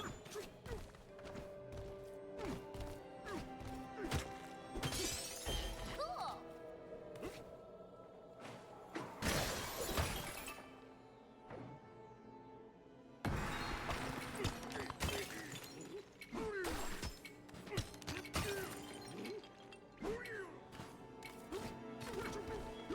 It's a pretty aggressive timer.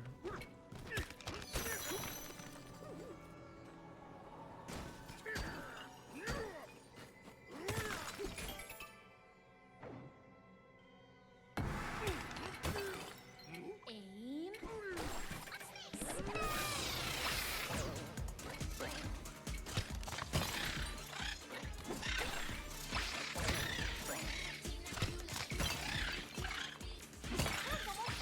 Oh, it's tough.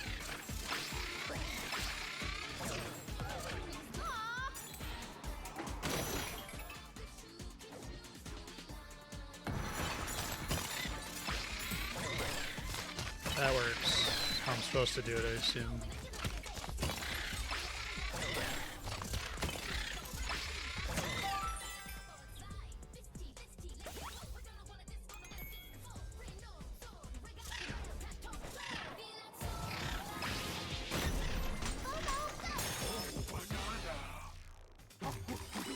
Skyward smashing.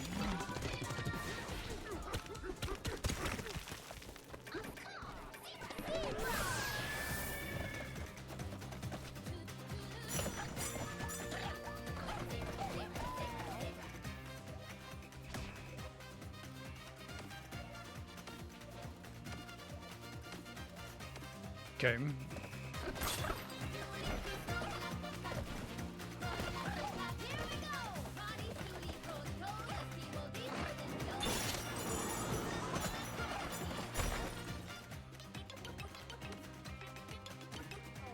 It's basically the Triforce. Got it.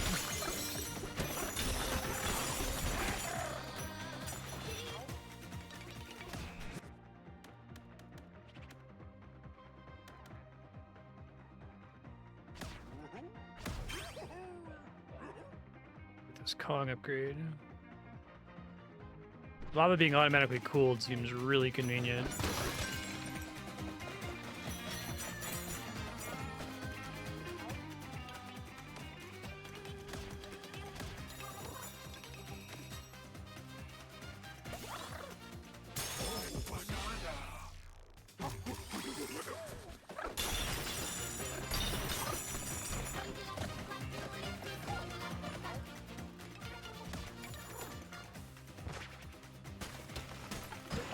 Time for a break.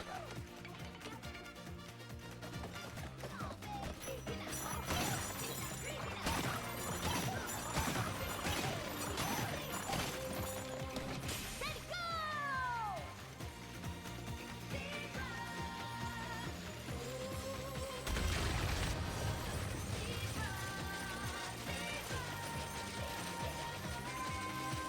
Full camera angle there.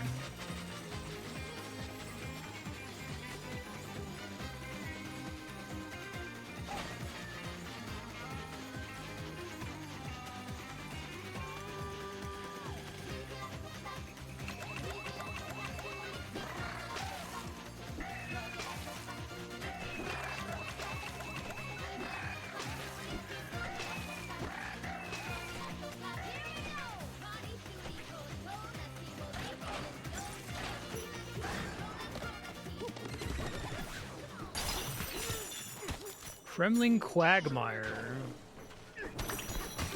Nice one.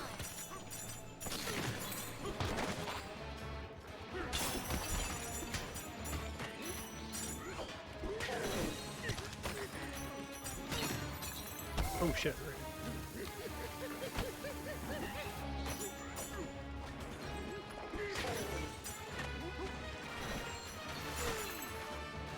Oh, cool. The TNT Kremlings.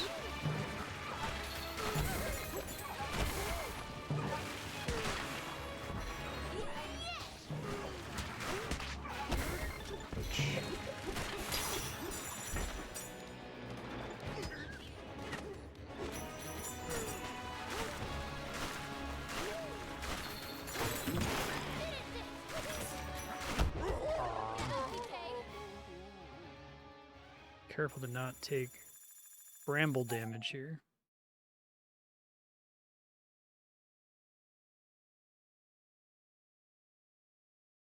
Let's get moving.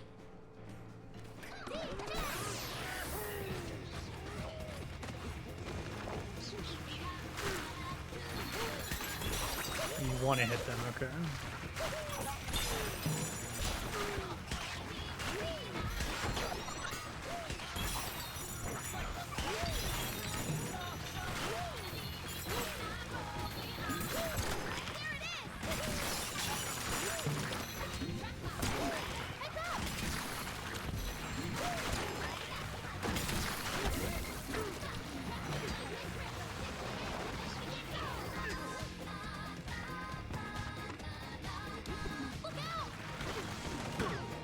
Aw.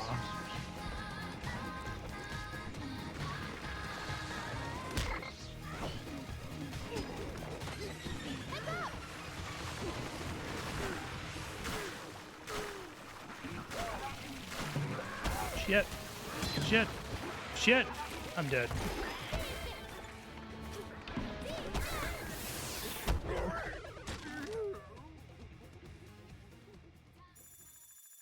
Lost my ride. Can't stop us.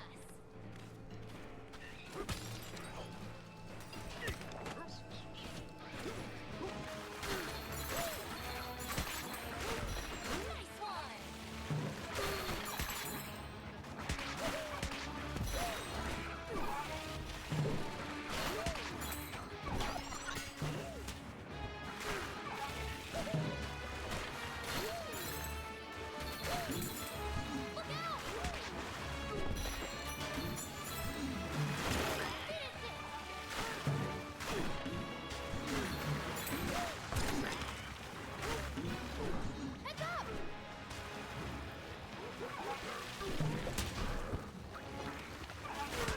Nice.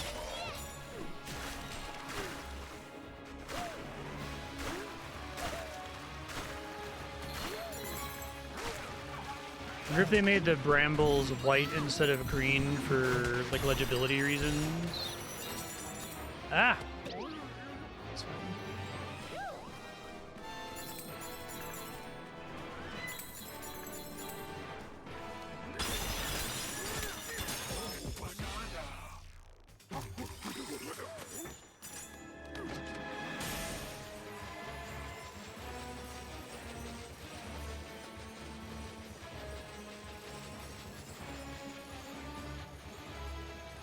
It's a pretty cool final zone.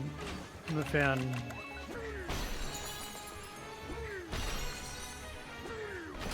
I like doing the Laurel Castle is the first Nintendo game where I really noticed this, where the soundtrack kept adding new instruments on every floor. Great job.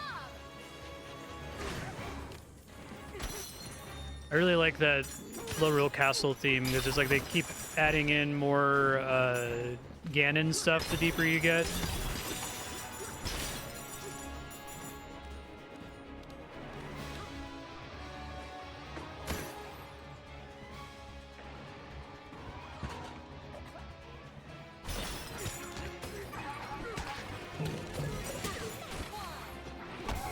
Yeah, they've got spikes on them.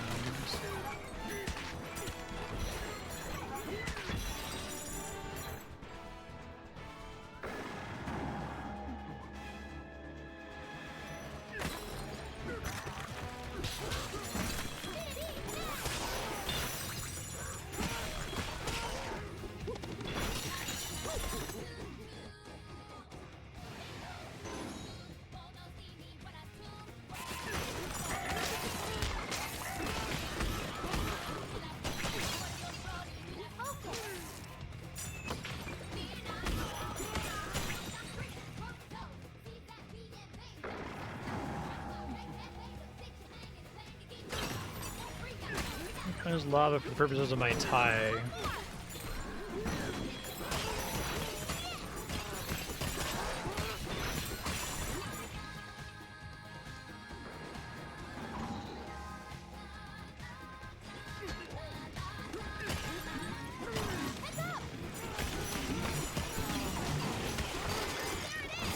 Oh yeah, they're little armadillos. That's cool. I wonder if they had them looking normal for a good chunk of the game and then decided to make the King K. Rool thing more of a surprise, so they like changed what their models look like.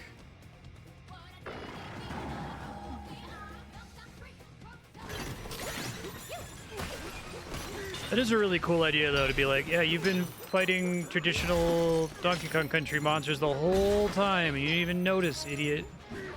Because there's, like, you know, finite number of fundamental patterns you can have for enemies in a game like this anyway, so even if they didn't do that on purpose and intentionally from the very beginning, it's kind of easy to do it after the fact. It's like, okay, there's the flying enemy, right? There's the charging enemy. The enemy that throws things at you.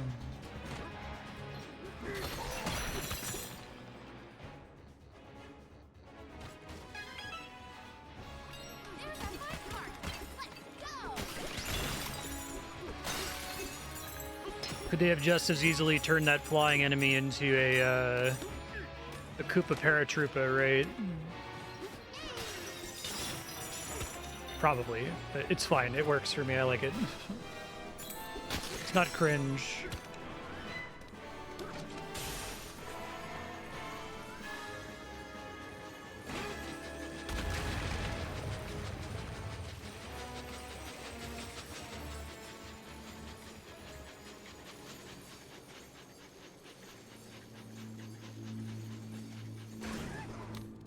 Climactic Cliff.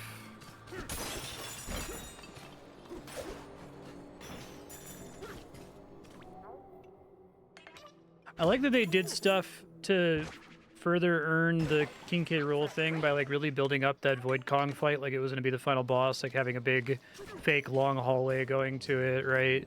The section where you have to spend like 1,000 and then 5,000 and then 10,000 gold to progress.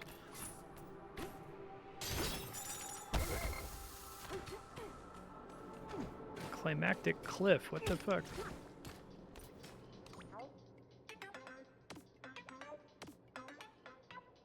Oh, that's convenient.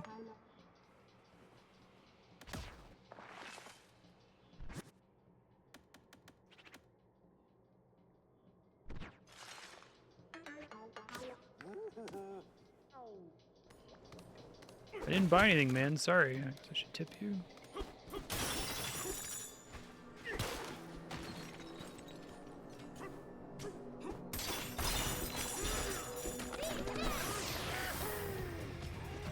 Hey, Ramby's here.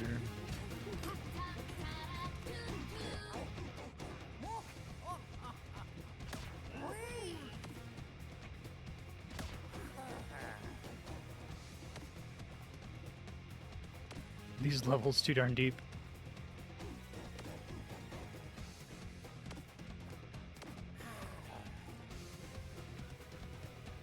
No idea how that fella got so good with machines.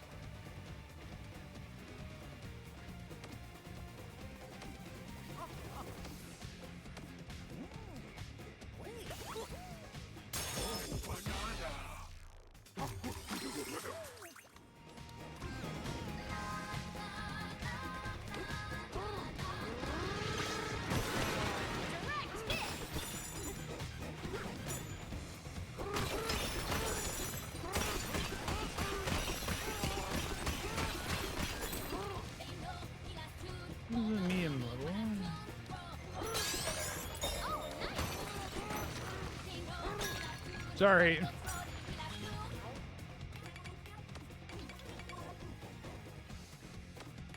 Someone writing all of that saga? Wow.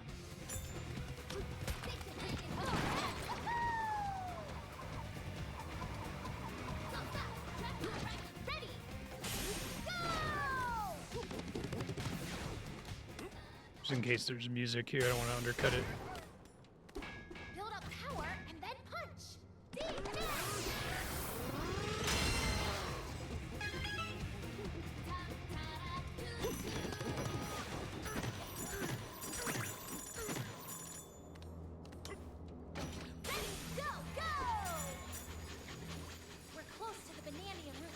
Whee!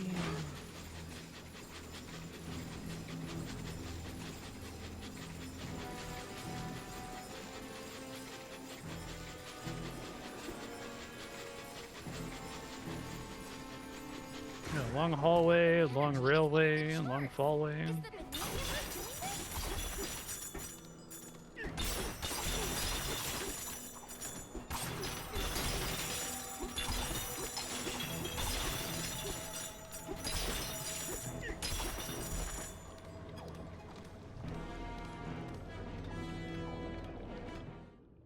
Alright, are we gonna get a Gangplank Galleon remix?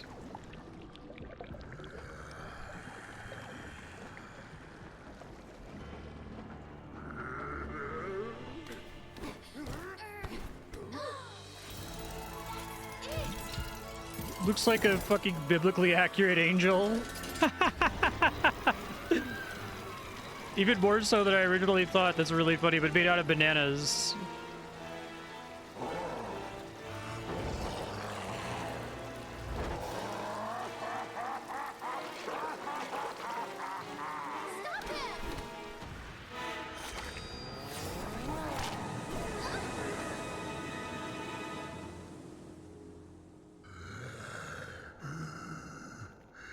Potassium.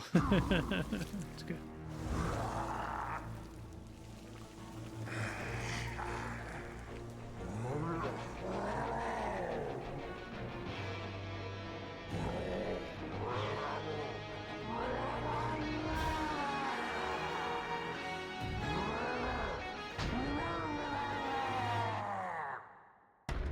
King K. Rule.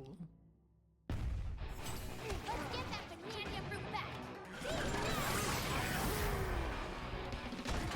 Cool. Glad he's got his classic attacks.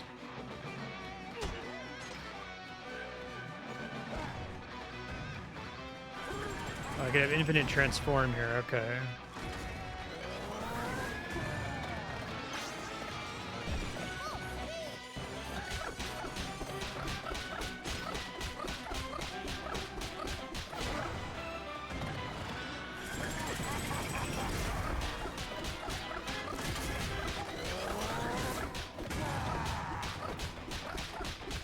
He has the controls reversal attack.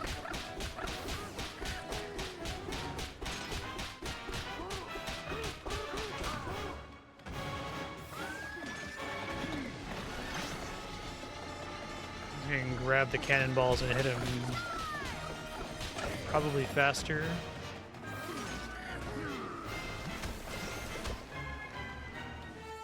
Nope, can't touch that.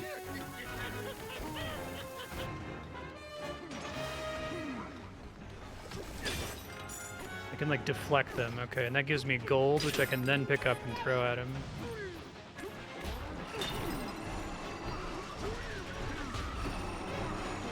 Whoa, that's a pretty cool attack pattern.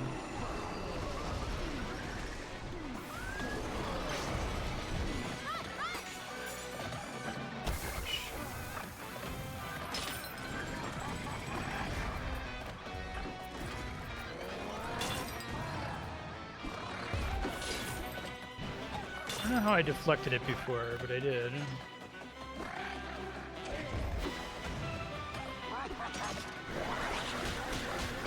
Oh. Suck me in.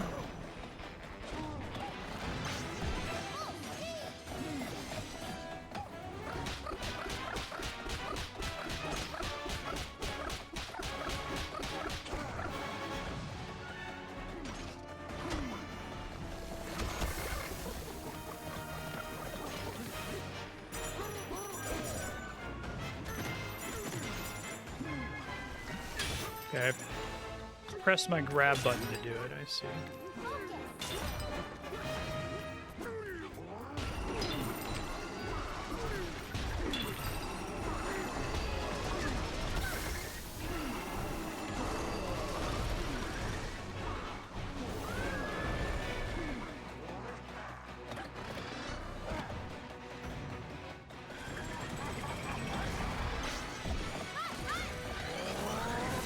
Oh shit. I'm gonna die.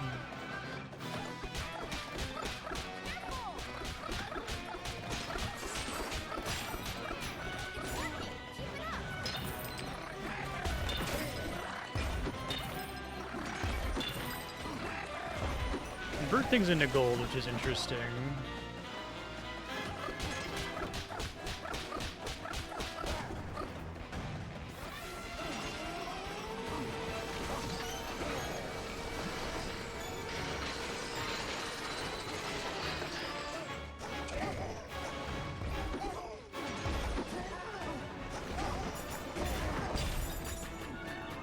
Oh, we were able to knock him out. Okay, that's probably more damage.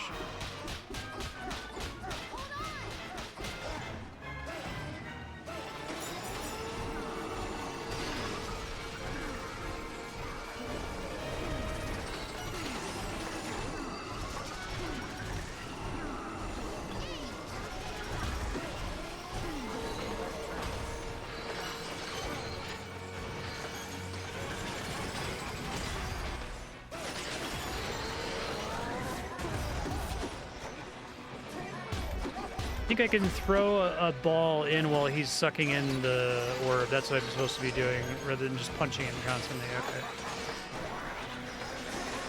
I see.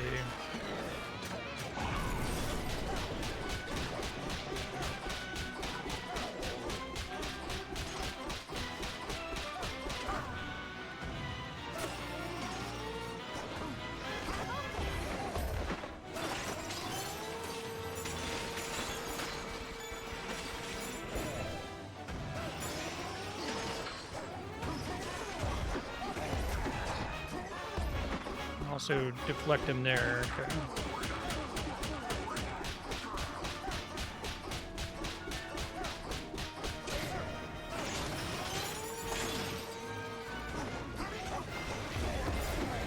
One of the balls breaks in front of him. I see he gets stunned. Oh, and you can hit him into the wall too.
Probably a way to kill him really fast if you, like, stun him by throwing the ball into the cannon and then do something else to him immediately, because I did knock him against the wall once. That seemed like it did a lot of damage.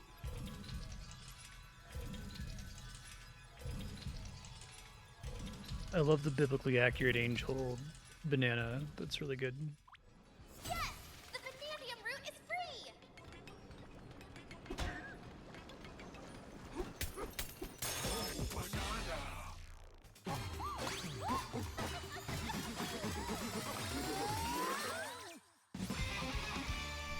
You got a skill point.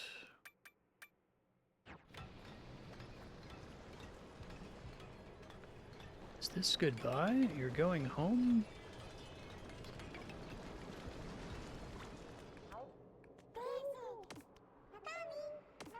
Okay, so kind of a nice, this will trigger the ending if you wanted to explore more. I think I'll call it here and we can do a little, like a couple Hades 2 runs. The surface. This is it. It's really You could happening. wish for bananas after all that. Wishes are about to come true. You ready, DK?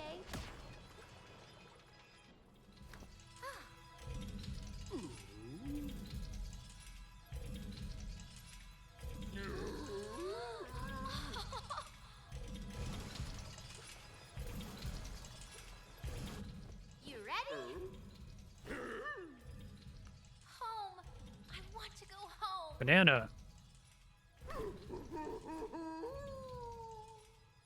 Oh, great banana root! Please grant our wishes. Oh, it is funny that it's literally just the Triforce.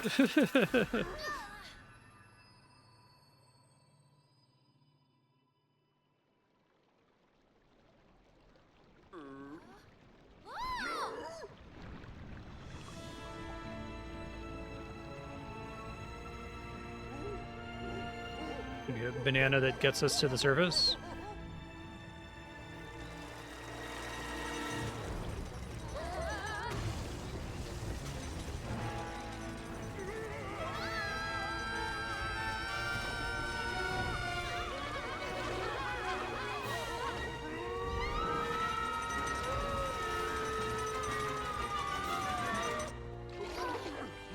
Where is it taking us?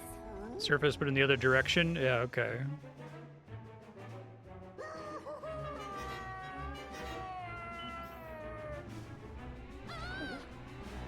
We're gonna crash!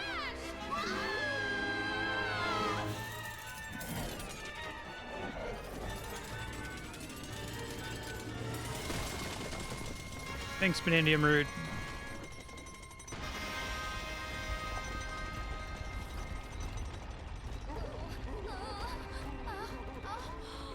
Just look at it, okay? Yes! We're going to the surface! So you've never seen an open sky before, but that's not true because every level is an open sky.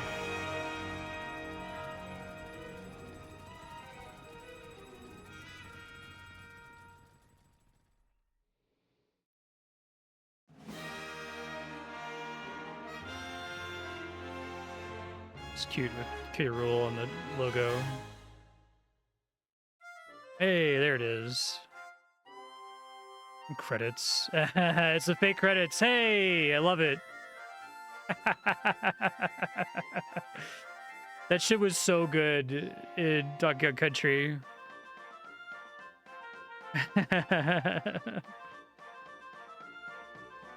Oh man, that's pretty fucking hype. Get the really good in the air tonight level drum fill. Oh, they're denying me. Hell yeah. That gave me chills. That was cool as fuck. How do you not do this song, right? Hang on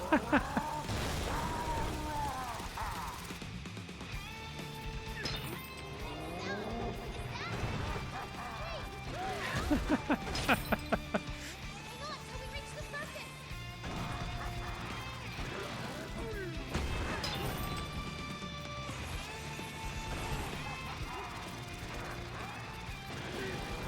Yeah, this is fucking cool as hell.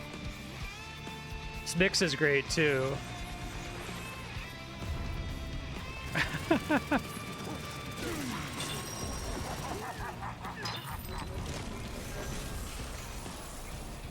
I like this too because it's like you couldn't have more different devs, I feel like, than Rare and Nintendo.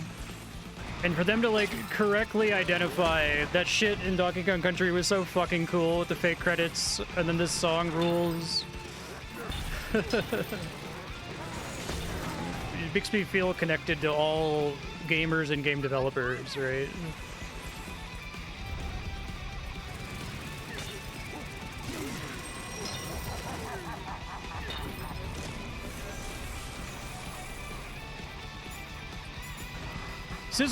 This is like you know, Undertale is kind of like one of the big indie games. It really feels like it's a celebration of a certain kind of Japanese game.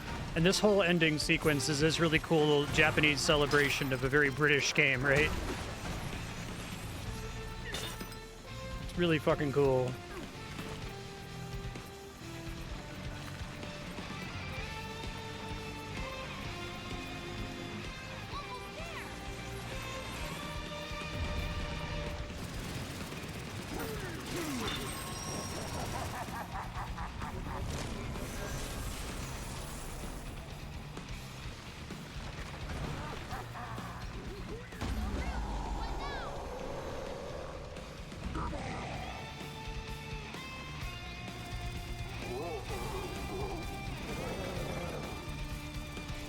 the fake out credits were Chef's Kiss, so it was really good.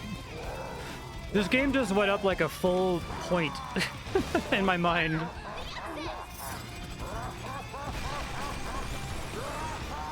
Yeah, the Smash Ultimate remix is pretty good too.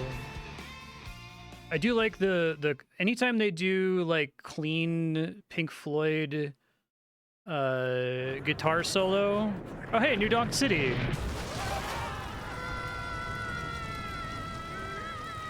So it literally is Odyssey 2. Well, that's lucky on the other side of the world. Yes, we made it!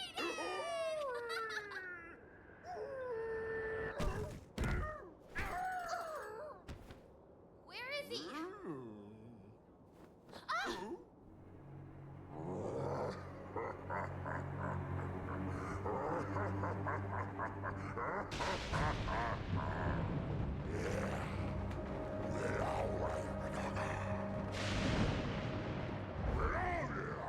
Ah! The Bananza route!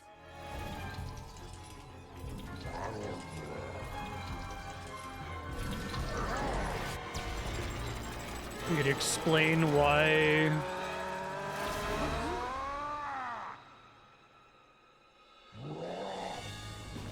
Oh shit.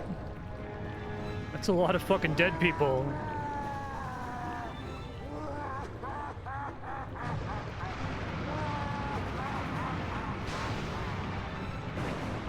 Yeah. Not happening! Not now. Not when I'm so Wow. They keep doing fake out endings and it's cool every time. I'm not like sick of it at all. Now we've got the classic like girders. That's neat.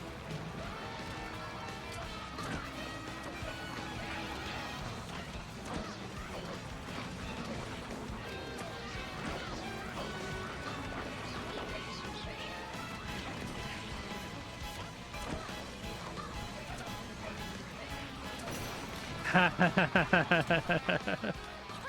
That banana loop is getting close!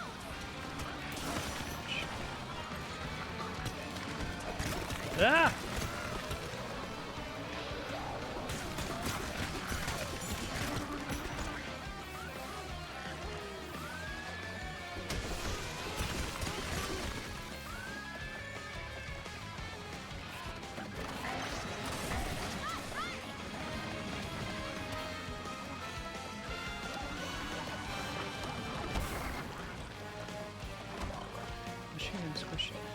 Zebra, zebra, zebra, zebra. I just heard the music. This is a mix of all different songs. Get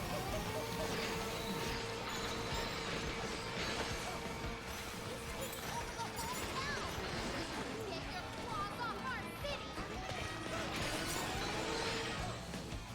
King K. Rool is back.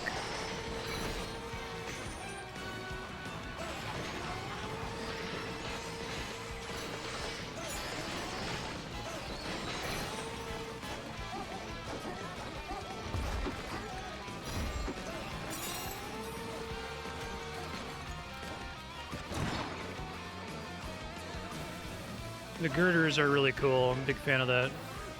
But they had this earlier, so we knew what to do here without needing to be tutorialized. Okay.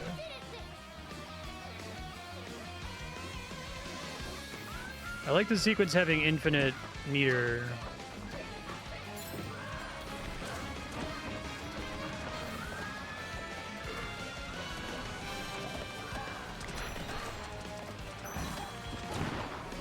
Zebra, zebra, zebra, zebra.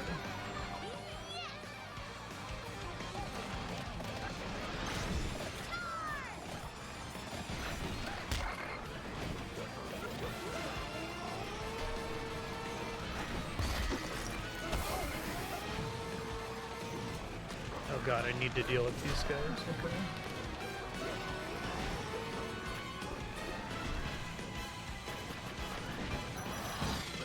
So one of these guys can just launch those.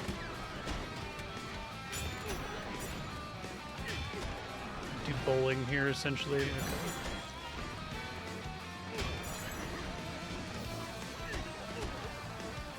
Okay. Oh, I can just punch it, okay.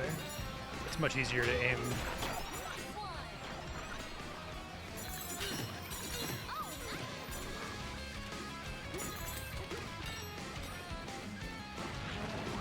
Da-da-da-da-da-da-da. That's really good.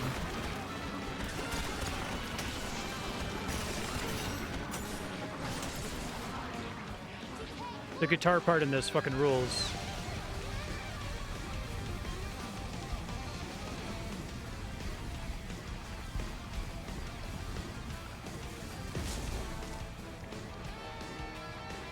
I was fully ready to finish this and be like, oh, this game's really good. It's, you know, for me, in terms of like what kind of games are for me, it's like an 8 out of 10, but this ending sequence like fucks really hard. It's so good.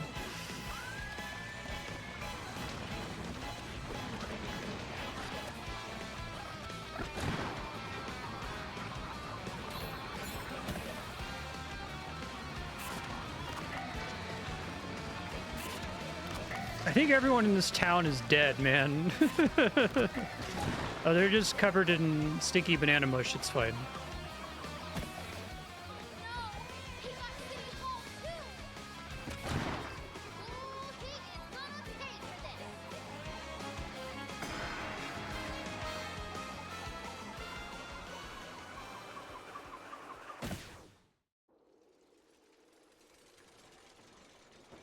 this. Let's see.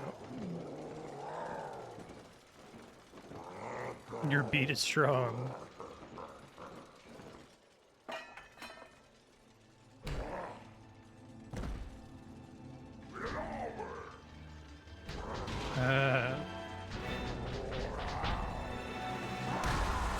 Whoa.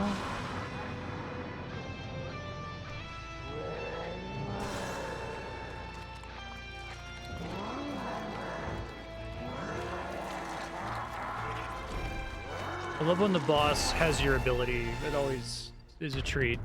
King of Rot, fuck you. That's good shit. You have to stop him. Zebra!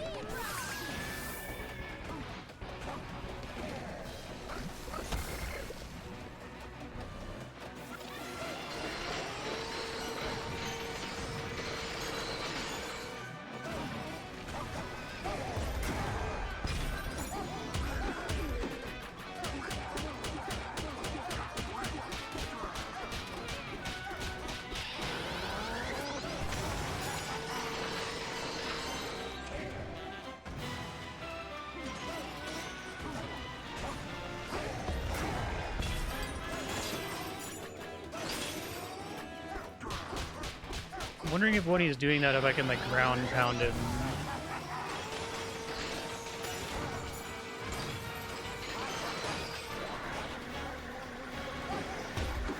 Oh shit.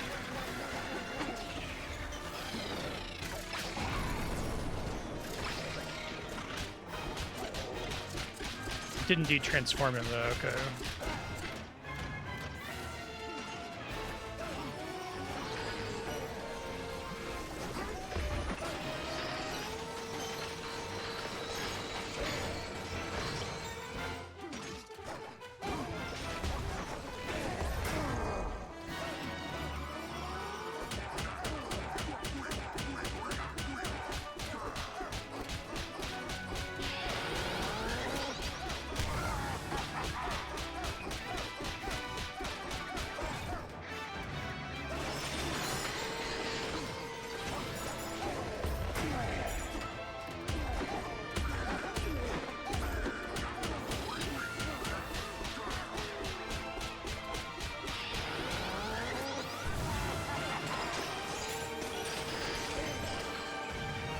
Yeah, it's pretty fucking sick.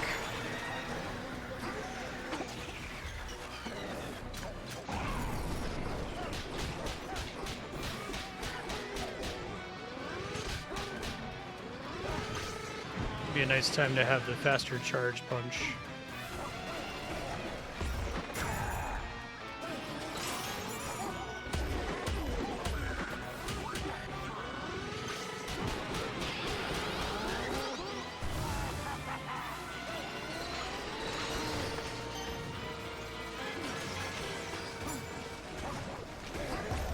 was like, this shit rules, I'm afraid. We're doing great.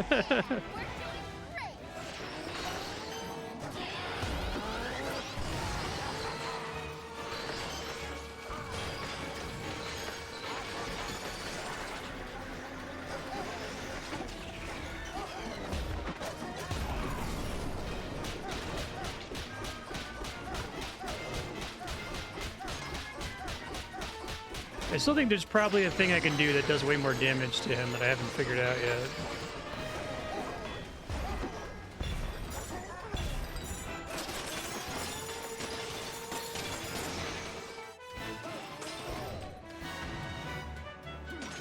Maybe it's a matter of hitting him with the gold ball instead. No, but it does do a lot of damage at him with the gold balls if I can be full up when he transforms.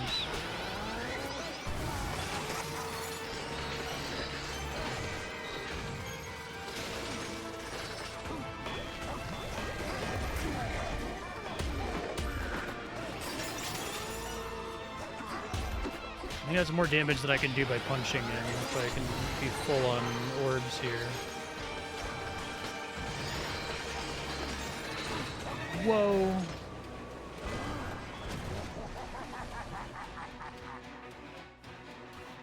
Uh-oh.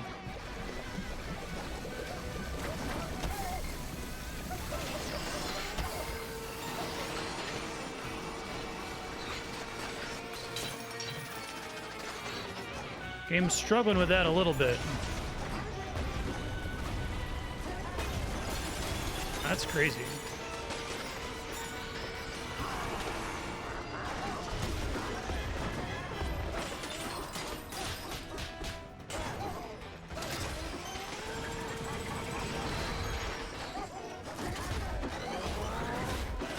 Ah.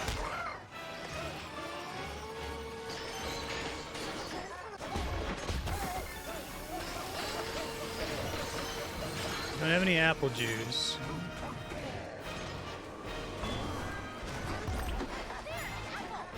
Oh, they drop apples. Okay, that's good to know.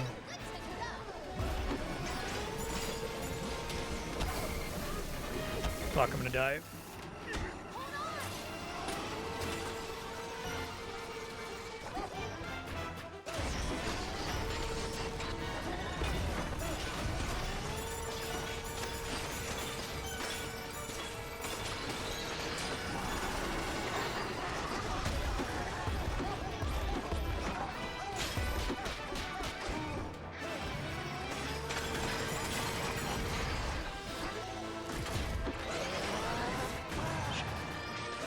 Never have a meter when he goes to do that attack.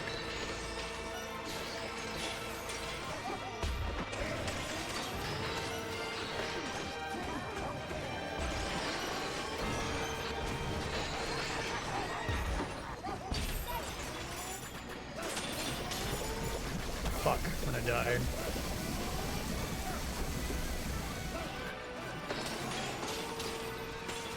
Try to get a ball here, maybe?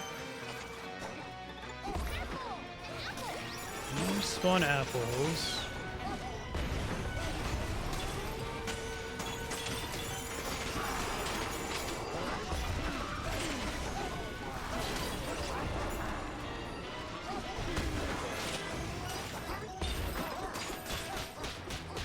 Let's be ready for him to have his thing out again here. Nope, he's not in time there.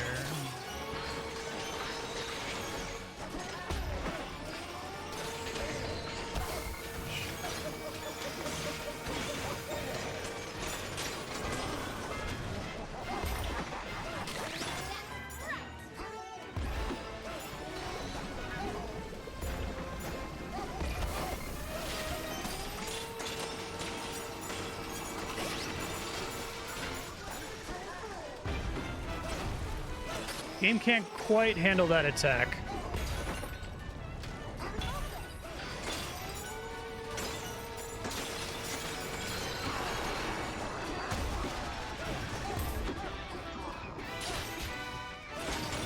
That...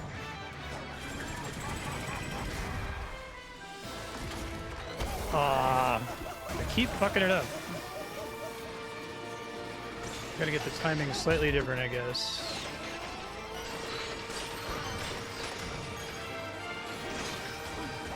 I still assume there's a faster way to DPS him here that I just haven't uncovered.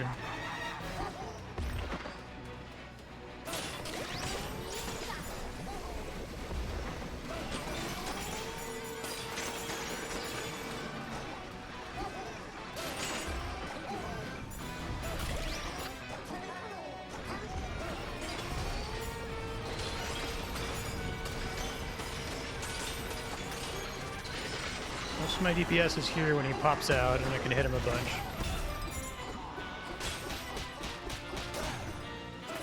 Let's try catching him with this one more time.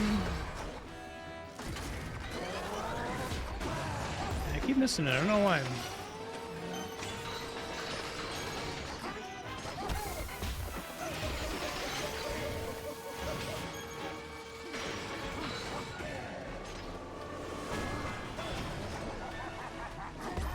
Okay, turn that guy totally into gold. Seems pretty useful.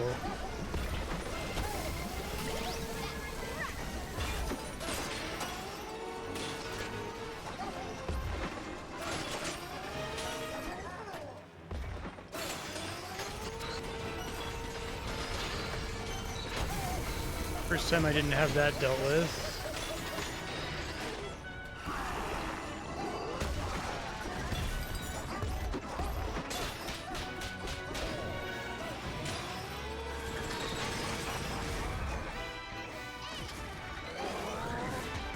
Maybe you can't do that one. Maybe you just have to like launch the attack back at him. I think his health is going down, but it's kind of hard to tell. It's a long cycle.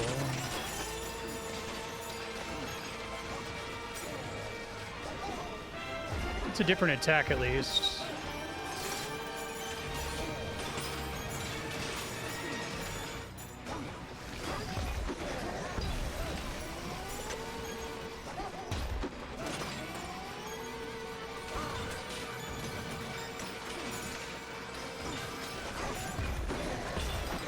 Launching them at him is going to be harder now, I guess. Maybe I can also hit those, possible. Now we're doing this phase again, okay.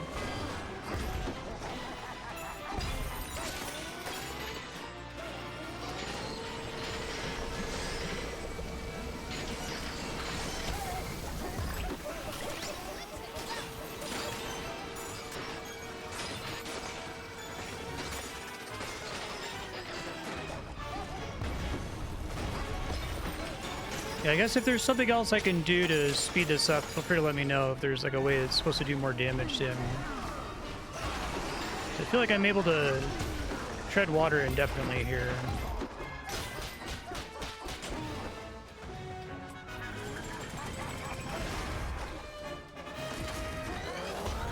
Yeah, that doesn't suck that in anymore in this phase. I think it's part of it, right?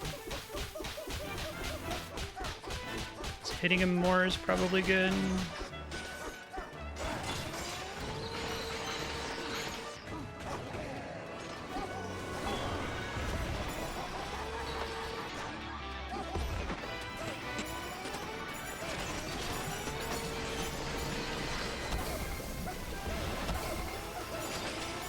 Which one's the big cannonball?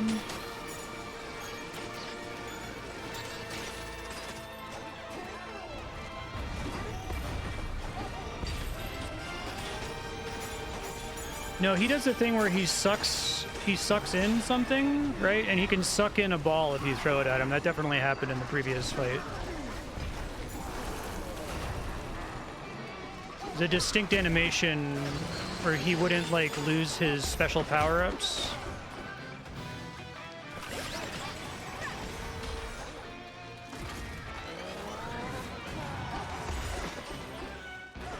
That big one, you think?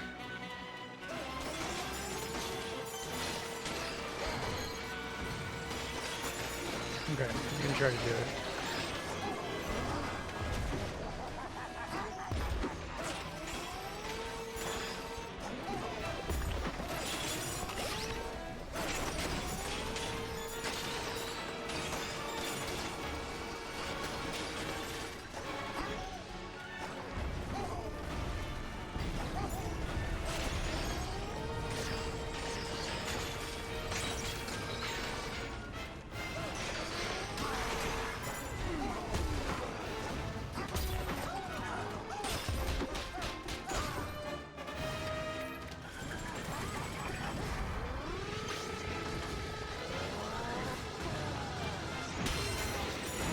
Okay, thank you.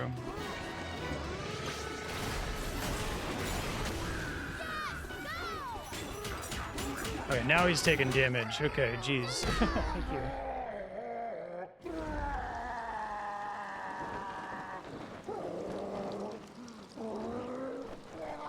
Yeah, I thought he was still doing the suck-in animation because it shows a little, like, bananas going into it, so I thought I was just, like, missing timing the ball to throw it into his gun. Cool fight, though, still.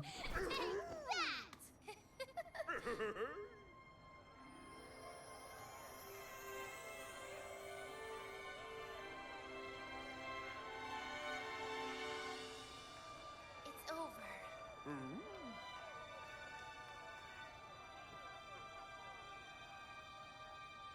DK? I'm going to make my greatest dream come true. And that dream is to sing for everyone here. Will you come with me, DK?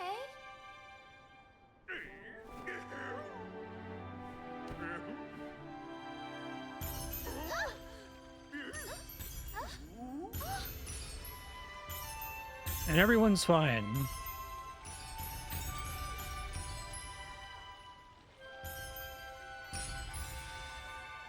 Oh, the Unguard Eatery, cute. Canopy Capital? Well, first order of business, go cut those guys' heads off.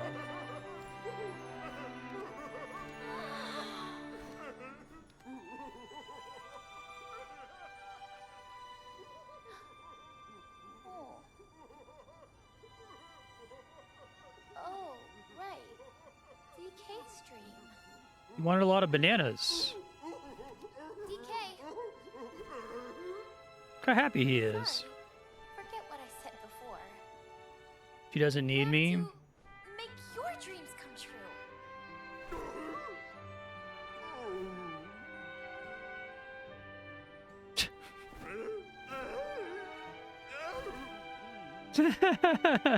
Good flick to Donkey Kong's pretty good.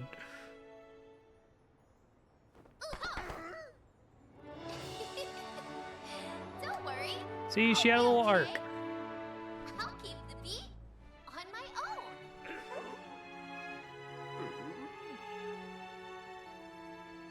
See you around, DK.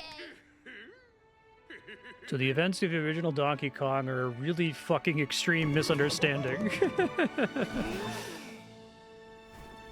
Jumpman is unambiguously the villain.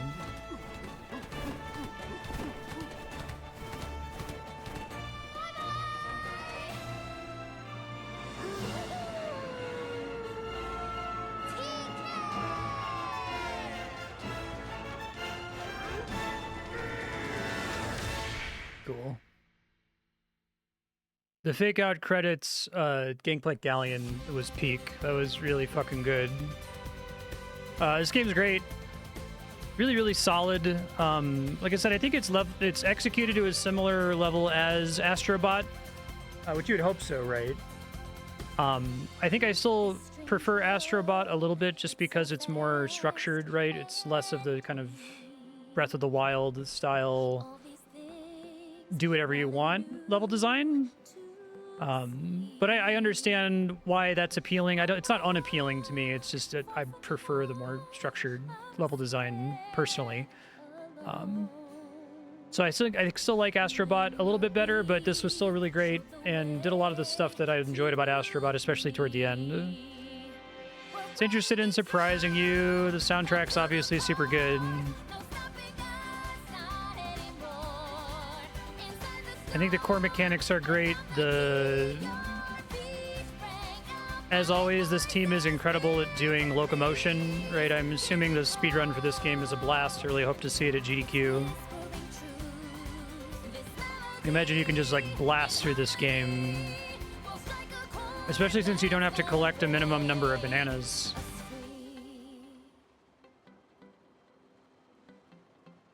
I wonder what would the speedrun categories be, because I assume all bananas is way too extreme. That's got to be like double-digit hours, even in a speedrun, but... When the hole looks so cold and deep, I hold tight.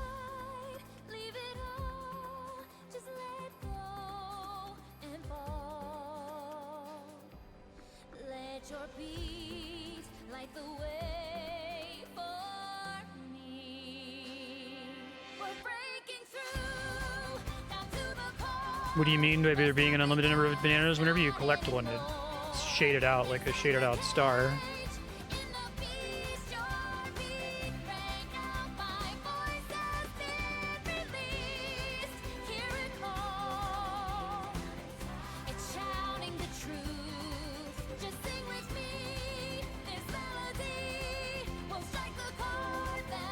Oh, really? That doesn't cap out at some point? Is there like a maximum amount? Yeah, I guess I would just say bananas up until whatever the maximum coin value is.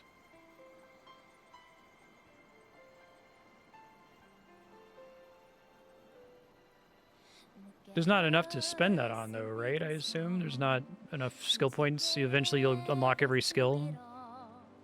Heart of gold, a wish come true. You and me, unbreakable.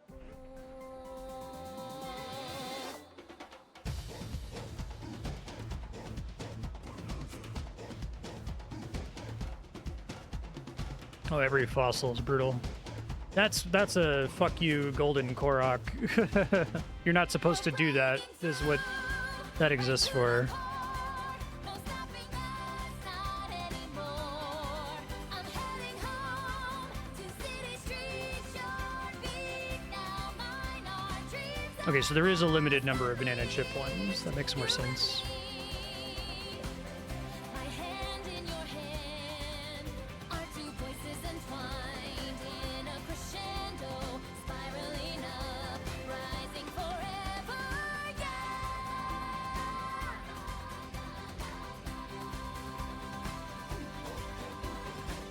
I like all the motifs from the different songs here. It's good. You and me, we set the rhythm of my heart free. Pounding in hopes that this day would come. Beat a tempo in time with I didn't realize I could control the camera here. playing a song just for us to sing.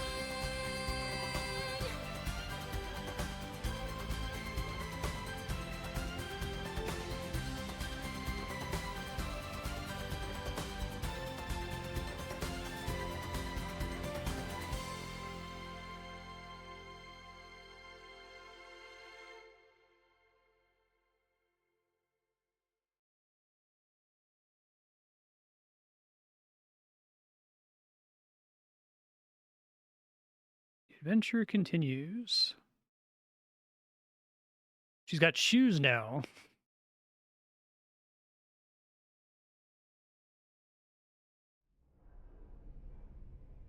Three months later.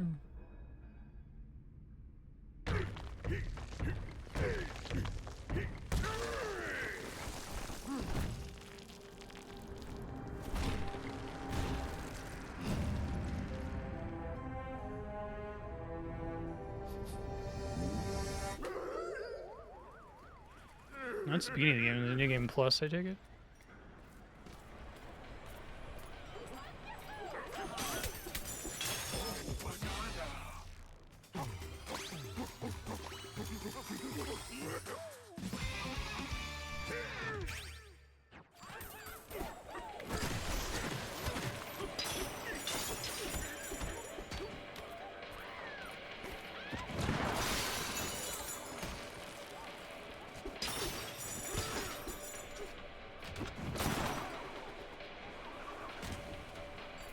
Everybody's here.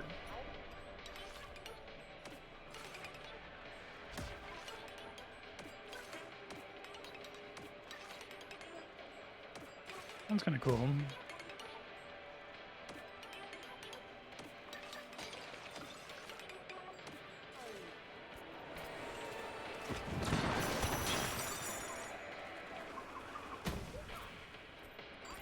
Rest easy now that the hole's covered.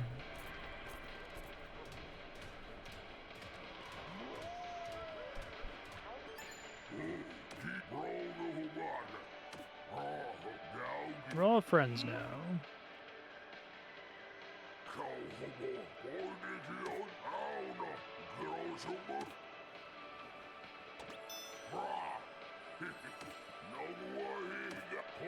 Okay.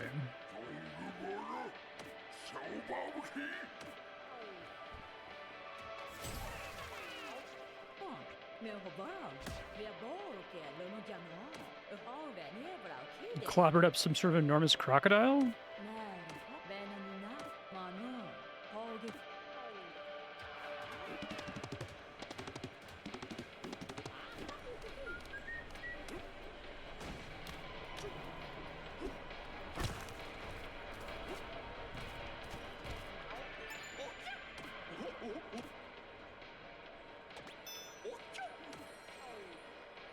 Thank you.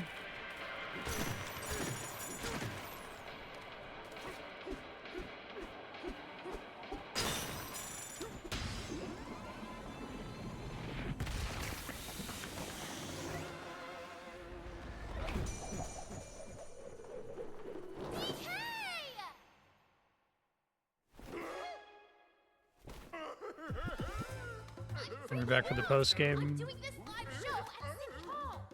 But first, I've got to come up with a new song. I came back hoping to find inspiration.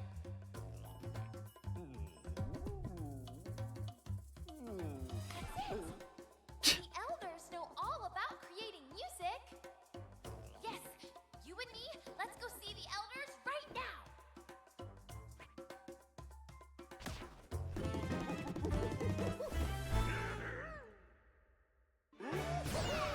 It's your post game.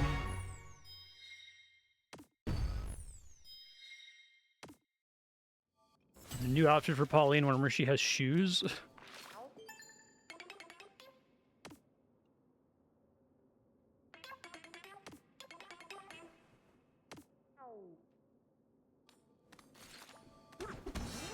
See if it says to go to all the elders, then I'll wrap there. Let's see what all it added here for the post game. Yeah, go see all of them. Got it. Cool game. I really enjoyed it. I'm excited to play more from this team. They have the juice. They're really good at making games.